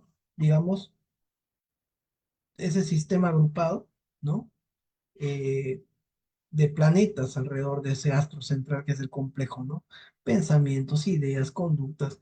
Por ejemplo, si lo que hay es un gran miedo al abandono, alrededor de ese miedo se van a agrupar emociones, conductas de control, de dependencia, ideas sobre mí, sobre la pareja, ¿no? Entonces es un organismo vivo, el complejo, cargado de energía, de imágenes. Jung introduce en 1934 la idea de que en el núcleo de todo complejo existe un arquetipo. No existe un complejo personal que no se encuentre ligado a una temática transpersonal y que se organice en torno a ciertos aspectos, imágenes o funciones arquetípicas. Un ejemplo, en la base de un complejo materno está el arquetipo de la madre, ¿no? Entonces, esto es un poco lo que dice Jung. Punto 7, el aspecto cualitativo. Todo complejo tiene aspectos que pueden ser explorados con el método analítico. Sus características, podemos saber, por ejemplo, si el complejo es un complejo de inferioridad, desde cuándo se desarrolló, con qué situaciones se relaciona, cómo aparece, en qué momento, cómo afecta la vida de la persona. Pero también tiene un aspecto cuantitativo, más allá de qué es el complejo, cómo aparece, es cómo se manifiesta en la persona, cuánta energía moviliza. Entonces Jung hace un énfasis importante no solo en lo cualitativo, que es algo que ha hecho mucho el psicoanálisis, sino también en lo cuantitativo. Ver qué cantidad de carga afectiva se moviliza en un complejo. Y esto lo podemos ver a través de sus manifestaciones indirectas, somatizaciones físicas, frecuencia, intensidad, así como la extensión. Por ejemplo, una persona que ha tenido un complejo paterno negativo, una relación muy problemática con el padre, un padre autoritario, no es lo mismo que tenga un conflicto con su padre a que tenga conflicto con la autoridad, ¿no? Entonces, mientras más se extiende el complejo, más grave. Mientras más intensa la reacción emocional, más grave. Mientras más afecta la vida del individuo, más grave, ¿va? Y entonces nosotros podemos atender al aspecto también cuantitativo de los complejos, viendo su gravedad. La polaridad, todo complejo tiene dos polos. Por un lado es creativo, por otro es defensivo. Por un lado favorece y por otro limita la personalidad. Por ejemplo, en un complejo materno, vamos a poner negativo, un rechazo a la madre, puede hacer que la persona desarrolle otros aspectos diferentes a la madre, que se diferencie la madre, que desarrolle otras áreas de su aspecto femenino no ligados al ser madre. Pero también, si no lo trabaja, puede más bien dificultar el desarrollo de otros aspectos que sí están en relación a lo materno, ¿no? Un complejo, por ejemplo, muy fuerte en relación al yo, ¿no? Una persona muy segura, puede eso servirle mucho para lograr ciertas metas, tener mucha seguridad, pero en su lado negativo podría ese exceso, ¿no? Del complejo del yo, llevarlo hacia el lado del complejo de superioridad, dificultar, por ejemplo, la relación con otros. Entonces, no existe algo que sea 100% bueno. O sea, todo tiene un aspecto positivo y un aspecto que puede ser negativo. Entonces, el complejo de por sí no es bueno o no es malo. Entonces, depende mucho que nosotros evitemos caer en un polo, ¿sí? Entonces, es importante, ¿no? Esa polaridad está presente en todos los aspectos de la vida para Jung. O sea, todo en extremo puede ser negativo y todo, digamos, puede tener también un aspecto positivo, incluso los aspectos más negativos pueden ser transformadores, ¿no? Y el punto 10 es esta idea de la personificación. Estos complejos tienden, según Jung, a personificarse a través de imágenes inconscientes. Por ejemplo, un ejemplo muy típico de esto serían los sueños, ¿no? Muchas veces los complejos se manifiestan a través de imágenes, como en los sueños. Por ejemplo, yo podría soñar con un aspecto de mi sombra, ¿no? Podría aparecer un personaje de repente que tiene ciertas cualidades que yo rechazo, y eso podría ser una personificación de un complejo. Entonces, en las técnicas junguianas muchas veces utilizamos la personificación a través del uso de dibujos, de técnicas de psicodrama, imaginación, para poder a través del diálogo con esos complejos llegar a una integración de estos aspectos en la conciencia del paciente, ¿no? Pues bien, esas serían las 10 características de los complejos. Eh, Jung dice lo siguiente, que hay tres problemas asociados al tema de los complejos. el terapéutico, el filosófico y el moral. Estos tres siguen siendo objeto de discusión. Esto mismo lo dice en relación a la sombra, ¿no? ¿A qué se refiere? El problema terapéutico es cómo los complejos afectan la vida del individuo, ¿no? Cómo los complejos pueden relacionarse con la psicopatología, cómo los complejos pueden afectar e influir en nuestra vida y cómo podemos tratarlos. Eso es lo que tiene que ver con lo terapéutico. Con respecto a lo filosófico es qué son los complejos, o sea, el aspecto teórico, comprender qué son los complejos y cómo operan. Y en el aspecto moral, darnos cuenta que si nosotros no nos hacemos cargo de nuestros propios complejos, vamos a terminar llevándolos al mundo y afectando a los demás, ¿no? Para Jung, la mejor forma de lidiar con nuestros aspectos inconscientes es haciéndonos cargo de ellos, ¿no? En la medida en la que nosotros asumimos la propia sombra, dejamos de proyectar la sombra afuera en la medida de lo posible. Es imposible no proyectar, es imposible no poner cosas fuera de nosotros, pero podemos reducir el impacto de nuestro inconsciente sobre la vida de los demás si nosotros empezamos a hacernos cargo de ellos, ¿no? ¿Estamos? Pues bien, muchas gracias. Siempre invitarlos a seguir al instituto.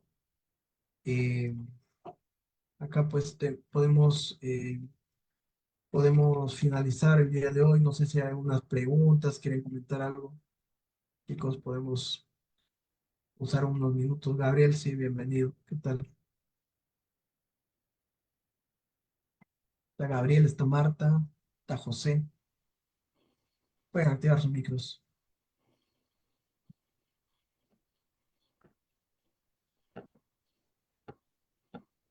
Mm, Hola, hola, ¿me escuchás, Roberto?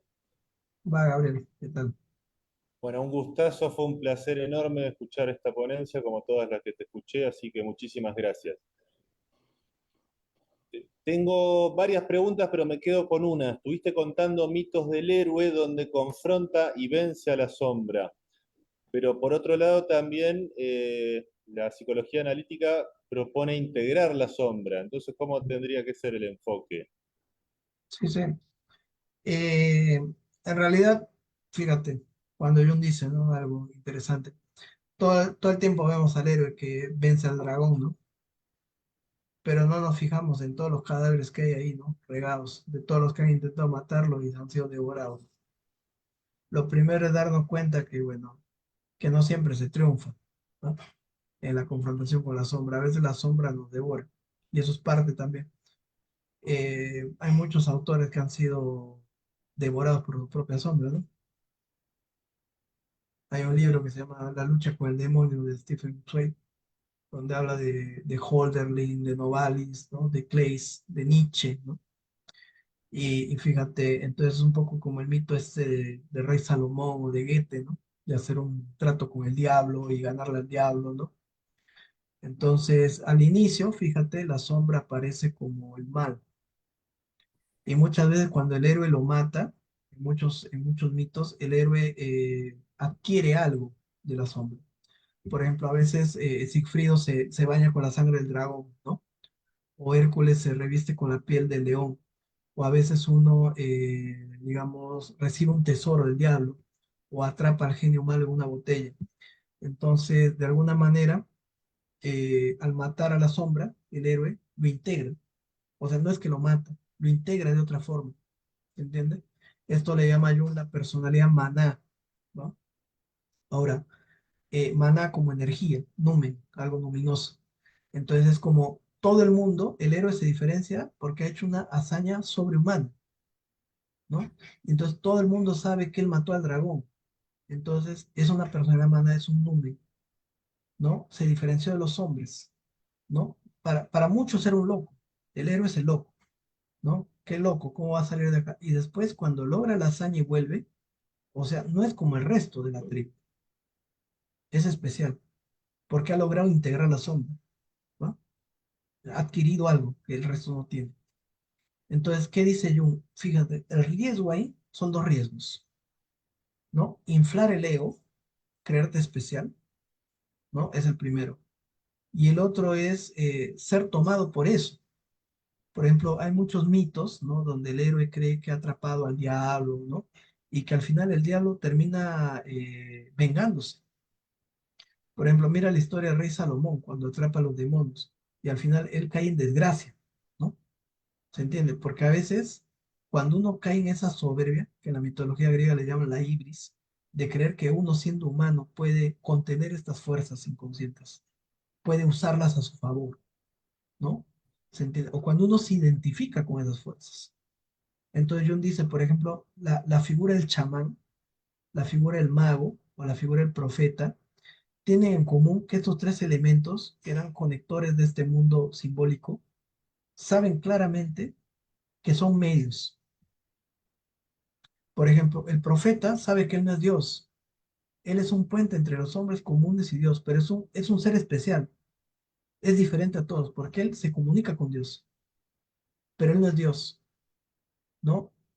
El hombre, cuando entra en conexión con estas fuerzas, puede terminar creyéndose que él es Dios, confundido, ¿no? Y entonces hoy en día encontramos muchos líderes espirituales que están inflados. Entonces Jung dice, no es lo mismo ampliar la conciencia, desarrollarse espiritualmente, que inflar el ego. Entonces hay mucha gente que se cree iluminada y son egos inflados, ¿no? ¿Se entiende? Y que tienen gente atrás, ¿no? ¿Cómo los ves? Porque no generan gente despierta, generan gente sumisa, gente dormida alrededor, niños que los siguen, que los idolatran, ¿no? Y entonces el mago sabe que él no genera la magia, él utiliza las fuerzas de la naturaleza, las canaliza, ¿no? Y el chamán sabe que él tampoco genera esto, sino que él utiliza las fuerzas de la naturaleza al servicio de la tribu, ¿no? Entonces, estas tres imágenes lo que muestran, dice, es que el hombre está en relación con algo más amplio que él, pero que él sigue siendo pequeño, o sea, él sigue siendo consciente, por ejemplo, el profeta frente a Dios de su pequeñez. Entonces, de ahí la necesidad de que el desarrollo espiritual vaya de la mano de una conciencia de humildad de uno mismo, que es muy difícil en estos ámbitos espirituales, ¿va? Por ejemplo, cuando Odiseo vuelve de la Ilíada, él vuelve como un pordiosero, ha perdido todo, ¿no? No vuelve como un triunfador. Entonces, muchas veces lo que se vende en estos modelos de desarrollo espiritual es que uno es un ser exitoso, y eso no tiene que ver con la individuación, ¿no? O sea, a veces es un proceso como de construcción del ego, la espiritualidad, ¿no? Y entonces, en ese sentido, fíjate, cuando el héroe mata a la sombra, ¿no? Muchas veces, y cae en la soberbia, como héroes como Sigfrido, yo maté esto, termina siendo castigado. Aquiles, por ejemplo, ¿no? La ira de Aquiles lleva a su asesinato, ¿no? Eso le llama ibris, ¿no? Entonces, y la actitud opuesta sería la humildad. Entonces, fíjate, el héroe cuando integra la sombra, la transforma. En una primera etapa, la sombra aparece como algo muy hostil, muy peleado, ¿no? Primero, mira, la sombra no existe, todo es fantástico. Después la sombra aparece como un enemigo. Y en un tercer momento, la sombra se integra. Fíjate, yo hago una broma con esto, ¿no? Yo digo, primero quieres matar a la sombra, de ahí te la quieres coger, ¿no? ¿Entiendes? Entonces, primero, fíjate, en la primera etapa, ponte que tú tienes una adicción, una depresión. Tú te peleas con eso, lo rechazas. Cuando tú entiendes que no vas a lograr nada peleándote con eso, porque eso es parte de ti, y tú empiezas como a dialogar, te terminas enamorando de tu sombra. Ahora yo entiendo por qué yo me drogaba. Ahora yo entiendo por qué yo tomaba tanto alcohol. ¿Se entiende? Pero en una primera etapa, Gabriel, puede ser necesario para el ego pelearse, para poder distanciarse de eso, porque a veces eso está dominándote. Entonces, cuando tú te peleas, permite como un distanciamiento. O sea, Jung habla de procesos de integración y separación. En la alquimia se llama de solve y coagula, ¿no? Solve, disolver. coagula unir. Entonces Jung dice, para integrar algo primero hay que separar.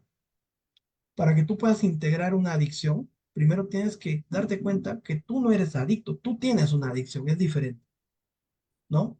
Entonces, si tú no te das cuenta que tienes algo, ¿cómo lo integras? Si tú no te das cuenta que eso que tienes es algo que tienes y no lo que eres, ¿cómo lo integras? Entonces, para integrar, primero tienes que reconocerlo y separarlo. ¿Se entiende? Entonces, si yo no me doy cuenta que yo tengo un complejo de inferioridad, no lo reconozco, ¿no? Y si yo digo, bueno, esto no es lo que yo soy, sino es algo que yo tengo, ¿no? ¿Cómo lo trato? Rollo May lo decía de una forma muy sencilla, ¿no? Para, para, para tratar algo hay que darte cuenta que lo tienes. Y si tú te das cuenta que lo tienes, ya lo puedes tratar, ¿no? Entonces, para sacarte la camisa, tienes que saber que la tienes puesta, ¿no? Entonces, y hay mucha gente que, o sea, lo que le pasa es que no son capaces ni siquiera de reconocer lo que les pasa. Tú mucho menos lo vas a poder tratar si no lo reconoce, ¿no? ¿Se entiende? ¿No? Perfecto. Muchas gracias, Roberto. Fíjate, aparece en un cuento muy famoso eso. Por ejemplo, en muchos cuentos, cuando te hago este chiste de primero la quieren matar y de ahí la quieres coger, no es una ocurrencia mía, aparece en muchos cuentos. Por ejemplo, el cuento de Sir Wayne y la dama Ragnell, ¿no? Por ejemplo, esta bruja Ragnell, ¿no? Que, bueno, salva al rey Arturo, ¿no? Y que pide a cambio que le den al caballero más guapo, ¿no? A Sir Wayne. Y entonces todas las chicas lloran en la corte de rey Arturo, con pobrecito, con esta bruja tan horrible, ¿no? Bueno, y llega la noche de bodas, la bruja era horripilante, ¿no? Y se va la bruja a cambiar y sale con un baby doll, y sale pues, pero, ¿no? Una mujer, pero despampanante.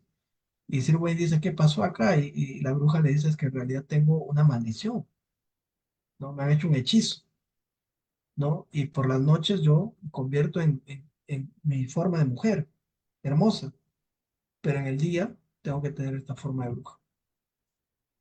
Pero también puedo elegir en el día tener la forma de mujer hermosa y en la noche de bruja. Y así va Sir Wayne haciendo su vida, ¿no? De pareja, de casado con la bruja. Algunos días pasan muy bien como pareja, ¿no? En el día comparten momentos y en la noche es insoportable la bruja. Y a veces en el día soporta a la bruja y en la noche tienen noches de pasión, ¿no? Entonces, pero no pueden estar todo el día bien, tienen que elegir qué mitad del día la pasan mal. Bueno, después de un tiempo, ¿no? Nadie les había explicado que en la noche también se podía coger, pero bueno, la cuestión es que después de un tiempo, ¿no? Cuando ya habían vivido todo esto, Ragnar le dice a Sir Wayne, mira, ¿qué quieres? ¿Que durante el día tenga mi forma de mujer y podamos compartir, ¿no? Cosas hermosas como pareja, o que en la noche tenga mi forma de mujer y podamos pasar noches de pasión todas las noches?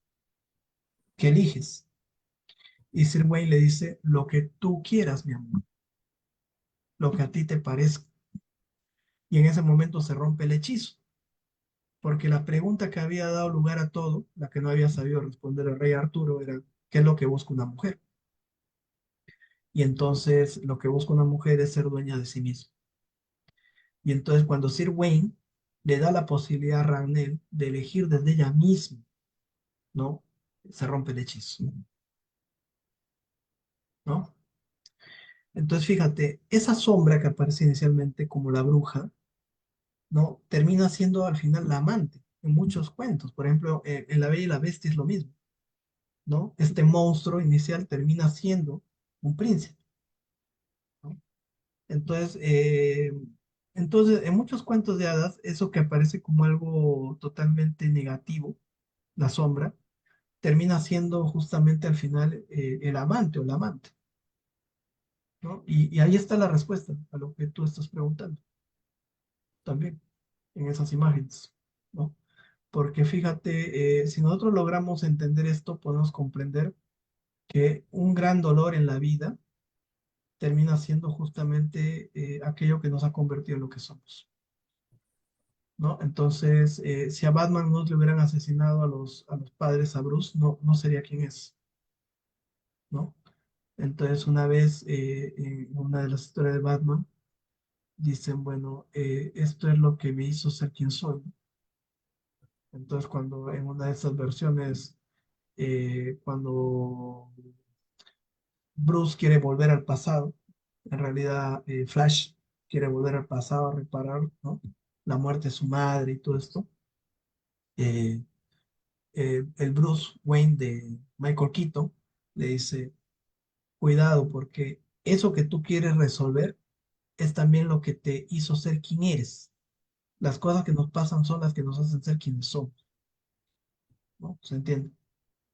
Y entonces es muy difícil de entender. O sea, es muy difícil entender que las cosas dolorosas, las adicciones, los traumas, los síntomas, también son parte de nuestro proceso. Es muy difícil. O sea, se requiere mucho tránsito, mucho trabajo para entender eso, ¿no?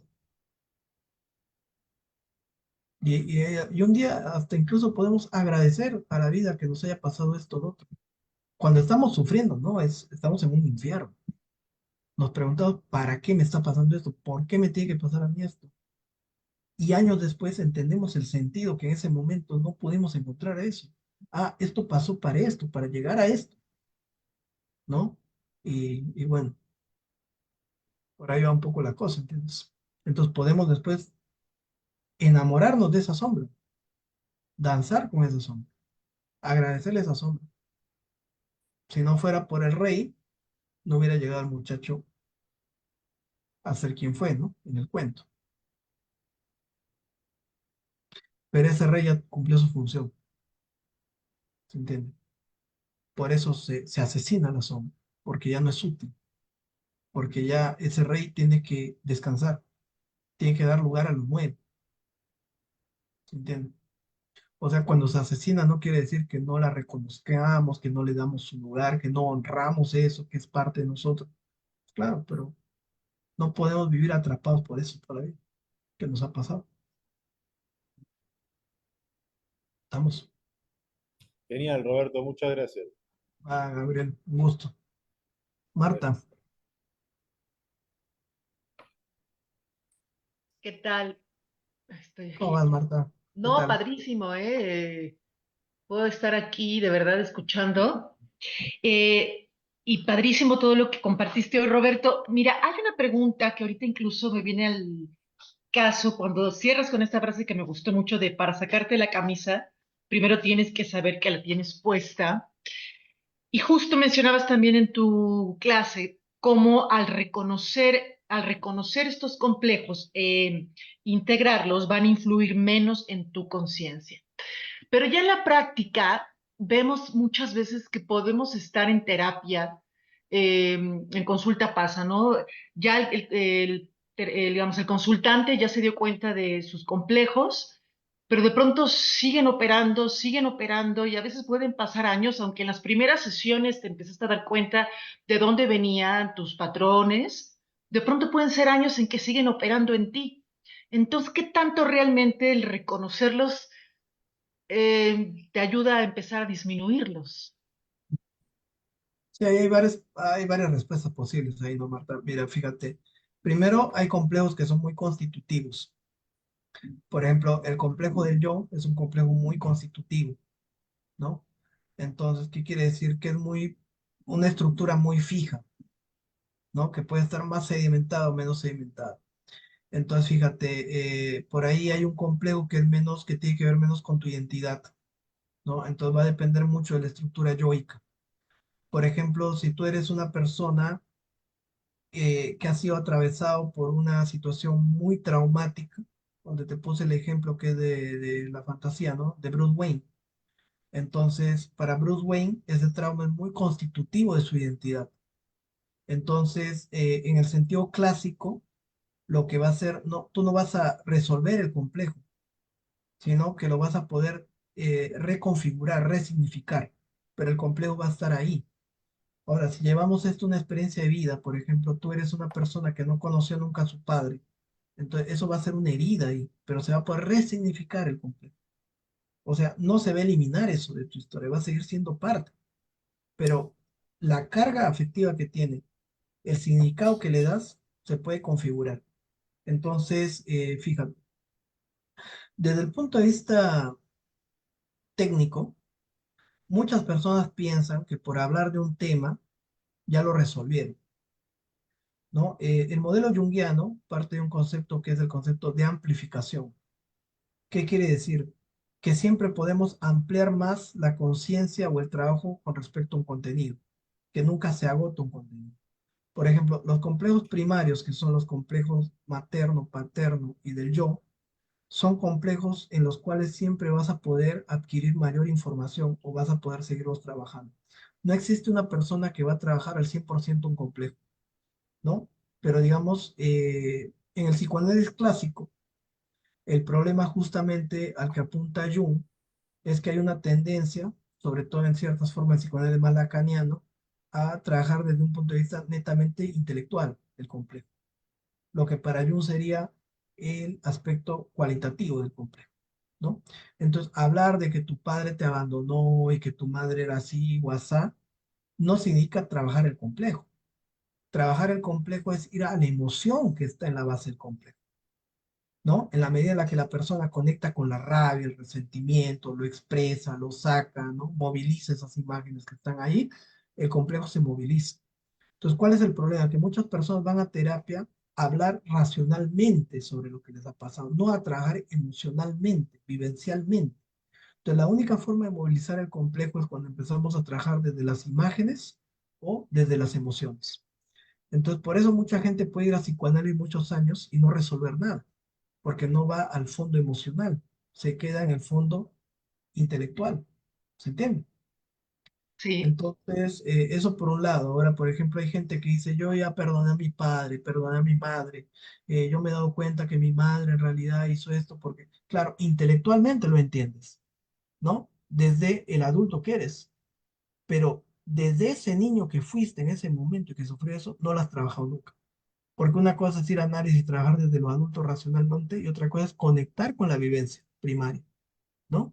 Donde hay que usar técnicas de regresión, hay que ir en ese momento, hay que conectar a la persona con esas imágenes, con los recuerdos, ¿no? Y entonces, y depende mucho de la tipología del paciente. Cuando hablo de tipología, no es lo mismo una persona tipo pensamiento o una persona tipo sentimiento. Entonces, una persona que es tipo pensamiento y que tiene mucha defensa racional, le va a costar mucho entrar emocionalmente al complejo. Claro, lo va a tener comprendido todo, explicado, elaborado intelectualmente, pero en el trabajo emocional, muy pobre. ¿Se entiende? completamente. Entonces hay que ver eso, ¿no? Ahora, en el proceso alquímico, Jung menciona tres momentos importantes, la nigredo, la albedo y la robedo, ¿no? La nigredo es lo oscuro, lo negro, donde predomina lo inconsciente, la oscuridad. Entonces ahí tú no hay luz, tú no ves nada, ¿no? Entonces la confrontación con la sombra, con lo duro, con lo oscuro de un complejo. Vamos a poner una mujer que ha tenido un padre que abusó de ella sexualmente, ¿no? Entonces, una cosa durísima, ¿no? Entrar a esa mierda, a ese complejo doloroso, ¿no? Entonces, hablar de eso, ¿no? Desde la emoción. Entonces, empezamos a trabajar esto. Segundo viene la albedo, o sea, el alba, la luz, lo blanco, ¿no? Entonces, cuando tú empiezas a comprender, a tener claridad sobre lo que te pasa, cómo eso que te pasó ha influido en tu vida, ¿no? Fíjate que mucha gente cuando empieza a tener la claridad deja el análisis, porque mientras está en la oscuridad sufriendo, sufre, pero no sabe por qué. Cuando prende la luz y ver lo que hay dentro de la habitación, te asusta más que cuando estás a oscuras muchas veces. Entonces, mucha gente cuando empieza a comprender su inconsciente, entra en esa fase de albedo, de comprensión, de claridad, deja el análisis. Ajá, exacto. Eso pasa mucho, sí, sí, sí. Y otro, la rubedo. Cuando empieza el sol a ponerse en el punto más rojo, el sol del mediodía, más intenso, ¿no? Entonces, el calor, o sea, que es un símbolo de la conciencia que está focalizada sobre las estructuras psicológicas del inconsciente, ¿no? Es la práctica más básica de todas las prácticas espirituales, ¿no? La observación del inconsciente, o sea, la conciencia sobre el inconsciente, que es como un sol que está concentrando su energía sobre el contenido inconsciente, sobre los complejos, ¿no? Entonces, si se sostiene ese proceso de análisis el tiempo suficiente, ¿no? La materia que está sometida a esa energía psíquica de la conciencia empieza a calentarse. Entonces es como el metal que empieza a ponerse como al rojo vivo, ¿no? Y entonces, y hay un momento donde es tanta la energía consciente observando el inconsciente, que ese metal que antes era una estructura fija, se empieza a diluir. O sea, el metal se empieza a disolver por el efecto del proceso de conciencia, ¿no?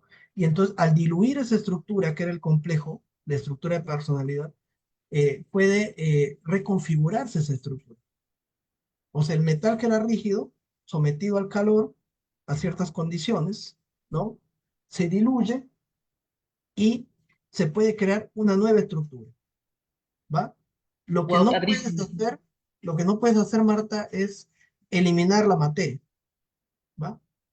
O sea, tu complejo materno, con un proceso adecuado de energía analítica sobre eso, se diluye y creará un nuevo complejo materno. Pero lo que no puedes hacer es eliminar el complejo materno de tu vida, Es como ¿no? la energía no se crea ni se destruye, solo se transforma, ¿no? En esa lógica. Un complejo que era muy negativo puede adquirir una forma más positiva, pero vas a seguir teniendo un complejo. ¿Se entiende? O sea, ese es el proceso alquímico. Entonces, lo que pasa es que ir a terapia no es ninguna garantía de cambio, ¿no? Mucha gente va a terapia para contarse el cuento de que el problema son nosotros, ¿no? Estoy jodido, pero ya estoy yendo a terapia, ¿se entiende? Se Entonces, entiende. Muchas gracias, Roberto. Ujú.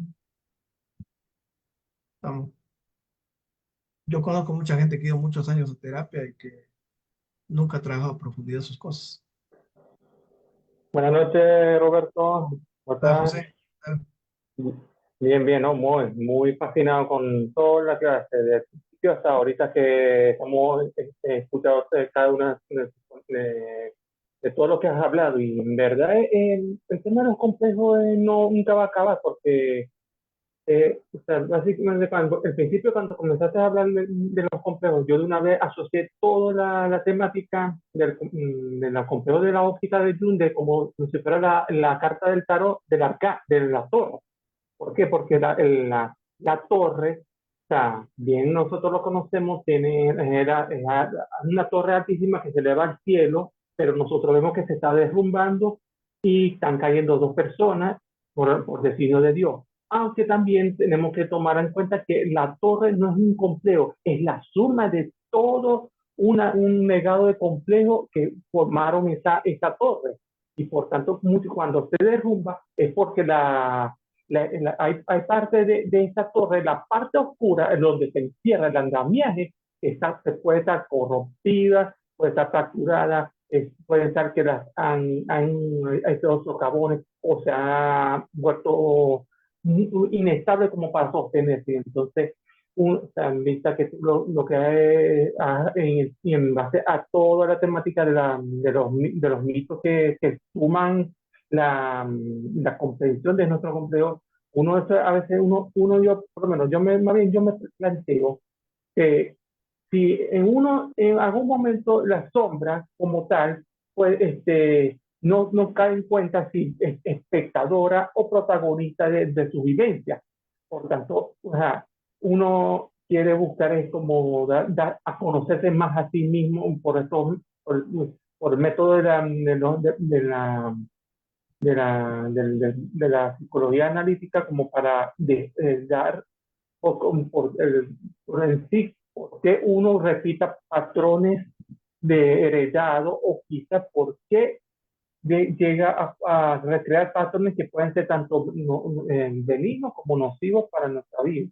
Entonces yo más quería preguntar si hay una forma de como uno mismo, porque si bien tú dijiste, la psicología analítica no es garante de solventar, no de transformar ese complejo para algo beneficioso o para que nos impulse a ser mejor, ¿cuál sería la técnica o la dinámica en que uno tiene que trabajar para que integrar todas esas sombras? Porque si somos, como dije, si somos la suma de todos nuestros complejos, tenemos que integrar todas las sombras que hemos ido acumulando en toda nuestra vida. Entonces, ¿cuál sería la dinámica para integrar todas esas sombras? No, es una fantasía egoica. Ujú. O sea, uno desde el ego quisiera integrar todas las sombras, pero es imposible. Las sombras siempre, Imposible. sí, porque, o sea, siempre va a haber una nueva sombra, ¿no? O sea, el proceso de ideación es integras un complejo, aparece otro, integras un complejo, aparece otro, integras un complejo. O sea, fíjate, o sea, tú, el símbolo de la muerte y el renacimiento. Tú tienes un ego, ¿no? Trabajas ese ego, surge otro nuevo ego, y ese nuevo ego tendrá su nueva sombra. Entonces el proceso es un ciclo, es urobórico, es no muerte y renacimiento.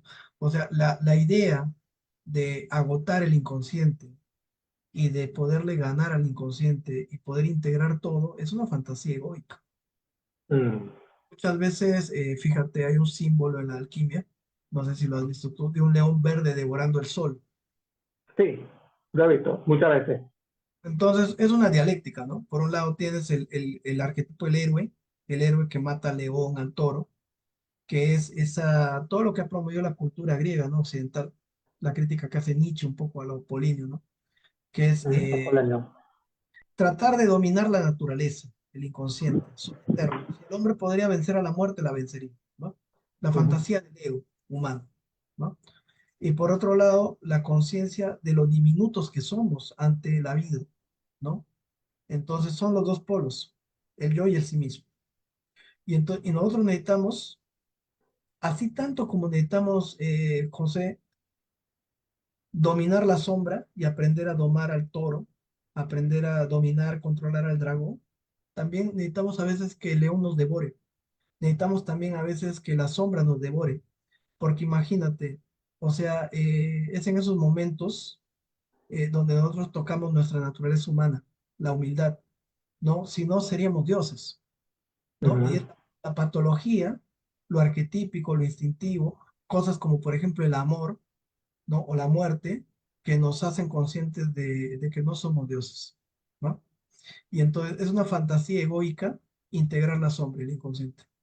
O sea, en Ujú. realidad, el sentido junguiano es ponerse al servicio del inconsciente, ¿no? Por eso se dice consciente.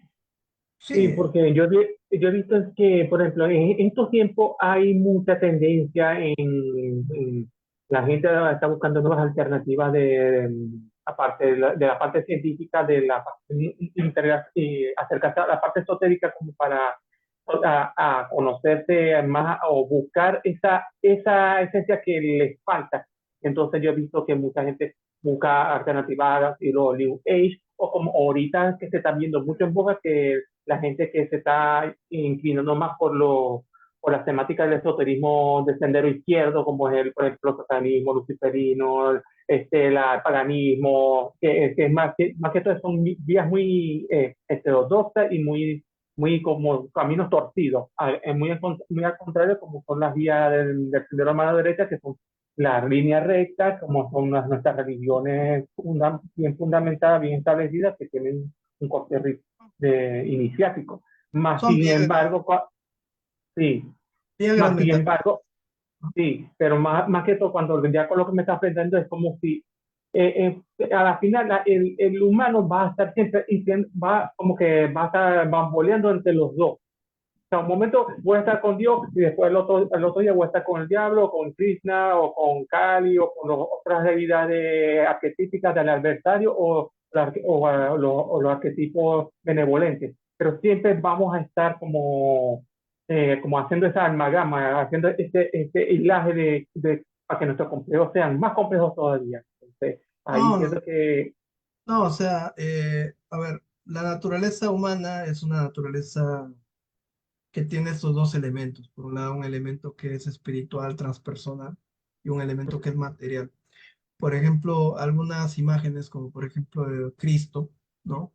en Cristo hay una integración de ambos aspectos, ¿no? Sí. Cristo, por ejemplo, es el hombre, es el Hijo de Dios, pero también es el Dios encarnado, ¿no? Entonces Cristo representa por un lado la materia y por otro el espíritu integrados en un solo ser. Pero Jesús, para llegar a ser Cristo, tiene que atravesar la cruz, ¿no? La propia sombra, el propio proceso. Sí. Entonces, lo que aparece muchas veces es el uso de estos símbolos desde una función egoica, ¿no? Ujú. Y que tienen justamente el complejo de inferioridad. Por ello te decía, son viagras metafísicas, ¿no? Entonces, una persona que en el fondo es consciente de su pequeñez frente a la muerte, se agarra a estas imágenes religiosas, arquetípicas, para compensar ese sentimiento de inferioridad, ¿no? Ujú. Y es muy fácil irse por ese lado, hacia la fantasía, ¿no? Porque parte del humano también es aceptar nuestra finitud, nuestra pequeñez, nuestra impotencia, ¿no? Y eso también es importante. Y justamente a veces lo inconsciente o la vida misma te devuelve, ¿no? A esa realidad, ¿no? Ujú. ¿Se entiende? Y entonces, y bueno, y estamos en una cultura muy maníaca que promueve mucho el ego y las fantasías egoicas, de creer que lo podemos todo, ¿no? Que todo se puede superar, resolver, ¿no? Y por eso la otra imagen, por ejemplo, la imagen de León, ¿no? Que devora el sol, ¿no? La imagen, por ejemplo, de Jesús crucificado, ¿no? Nos devuelve esta necesidad de sacrificar el ego también al servicio de algo más amplio, más grande, ¿no? Y entonces al ser humano le cuesta mucho esa renuncia al ego, ¿no? Y por eso el ego lucha por controlar todo, controlar la vida, ¿no? Y felizmente la vida es incontrolable, Ujú. ¿no? ¿Se entiende? O sea, son ambas cosas, lidiar con lo inconsciente, pero también aprender a ceder ante aquello que no depende de nosotros, que no podemos controlar. Ya. Muchas gracias, Roberto. No, en verdad estuvo muy nutrido la clase y te felicito por tu aporte y, no, y seguir aprendiendo, porque esto es un camino largo y profundo y uno tiene que saber sumergirse y ver buscar la luz entre tantos abismos de complejidades. ¿Verdad? Muchas gracias. Va, José, bienvenido. Pues bien, Rafael, contigo terminamos, si te parece, Rafael. Estamos ya bastante tarde. Ok, ¿qué tal? Buenas noches. Sí, mi pregunta es con respecto a si han estudiado la relación que existe entre los complejos y los trastornos disociativos. Por ejemplo, el trastorno de identidad disociativa. Sí, o sea, para Jung, o sea, las disociaciones pueden tener que ver con justamente un movimiento de desplazamiento del yo como complejo central de la conciencia por contenidos inconscientes, por complejos, ¿no? Entonces, Jung, uno de las, digamos, de los aspectos más fuertes de su teoría es que él comienza mucho estudiando la psicosis, ¿no? Él era un psiquiatra joven, estudiando como asistente Joseph Breuer, que era el que acuñó el término de demencia precoz. Y entonces, gran parte de la teoría de Jung defiende el origen psicogénico de la psicosis y plantea que las psicosis son, podríamos decir, otras situaciones en las cuales el yo es desplazado por contenidos del inconsciente colectivo, ¿no? Y eso se da, digamos, por una ruptura en la estructura yoica o por un movimiento de regresión hacia las capas más profundas. Entonces, para Jung, en la capa superior está la conciencia, que está dominada por la corteza, ¿no? Después está la parte del inconsciente personal, que tiene que ver más con los aspectos límbicos. Y por debajo están todos los aspectos heredados, ¿no? Del inconsciente colectivo. Entonces, cuando la conciencia va regresionando hacia capas inferiores, sea porque esa estructura cortical se ha caído y una estructura anterior toma el lugar de la estructura que estaba antes ahí. Entonces, cuando se rompe la estructura yoica, la estructura de conciencia, emerge el inconsciente que estaba antes reprimido y toma el lugar de la conciencia. Entonces, eso se da por una falla en la estructura del yo o por una regresión de la libido. O sea, la persona puede estar entrando cada vez a capas más profundas. Y en esas capas más profundas aparecen contenidos regresivos de carácter arcaico, instintivo y también imágenes de carácter arquetípico. Esa es la explicación que da Jung a la psicosis, ¿no? Y entonces la regresión puede surgir ante la dificultad que tiene el yo de enfrentar el presente. Entonces, en ese sentido, Jung podría decir que las disociaciones son movimientos regresivos del yo. ¿Se entiende? No sé si te explica eso un poco. Todo esto lo trabaja muy bien Jung en un texto que se llama Símbolo de transformación de la libido, ¿no? Que es el tomo 5 de su obra.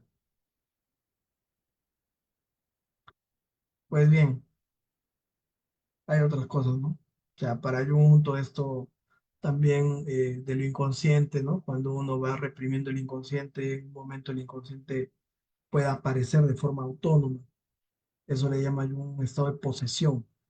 Entonces, un contenido inconsciente que antes está reprimido posee la conciencia y simula una especie de personalidad disociativa, ¿no? Entonces Jung dice, habla de la disociabilidad de la psique, porque que la psique de por sí está constituida por aspectos que pueden ser disociados. Entonces la idea de personalidades múltiples corresponde directamente a la teoría de los complejos que plantea Jung, ¿no? Entonces puede haber una personalidad central, que es el yo, pero en cierto momento aparecer personalidades alternas, que serían estos complejos inconscientes que dominan, ¿no? Desplazan al yo de su centro. ¿Entiendes? Bueno, pues bien chicos, es bastante tarde, me acabo de dar cuenta de la hora, así que vamos a quedar acá. ¿Cómo están hasta acá? Bien, Roberto, gracias. Pues bien chicos, vamos a quedar acá la próxima semana, los esperamos. Muchas gracias por quedarse. Hasta luego.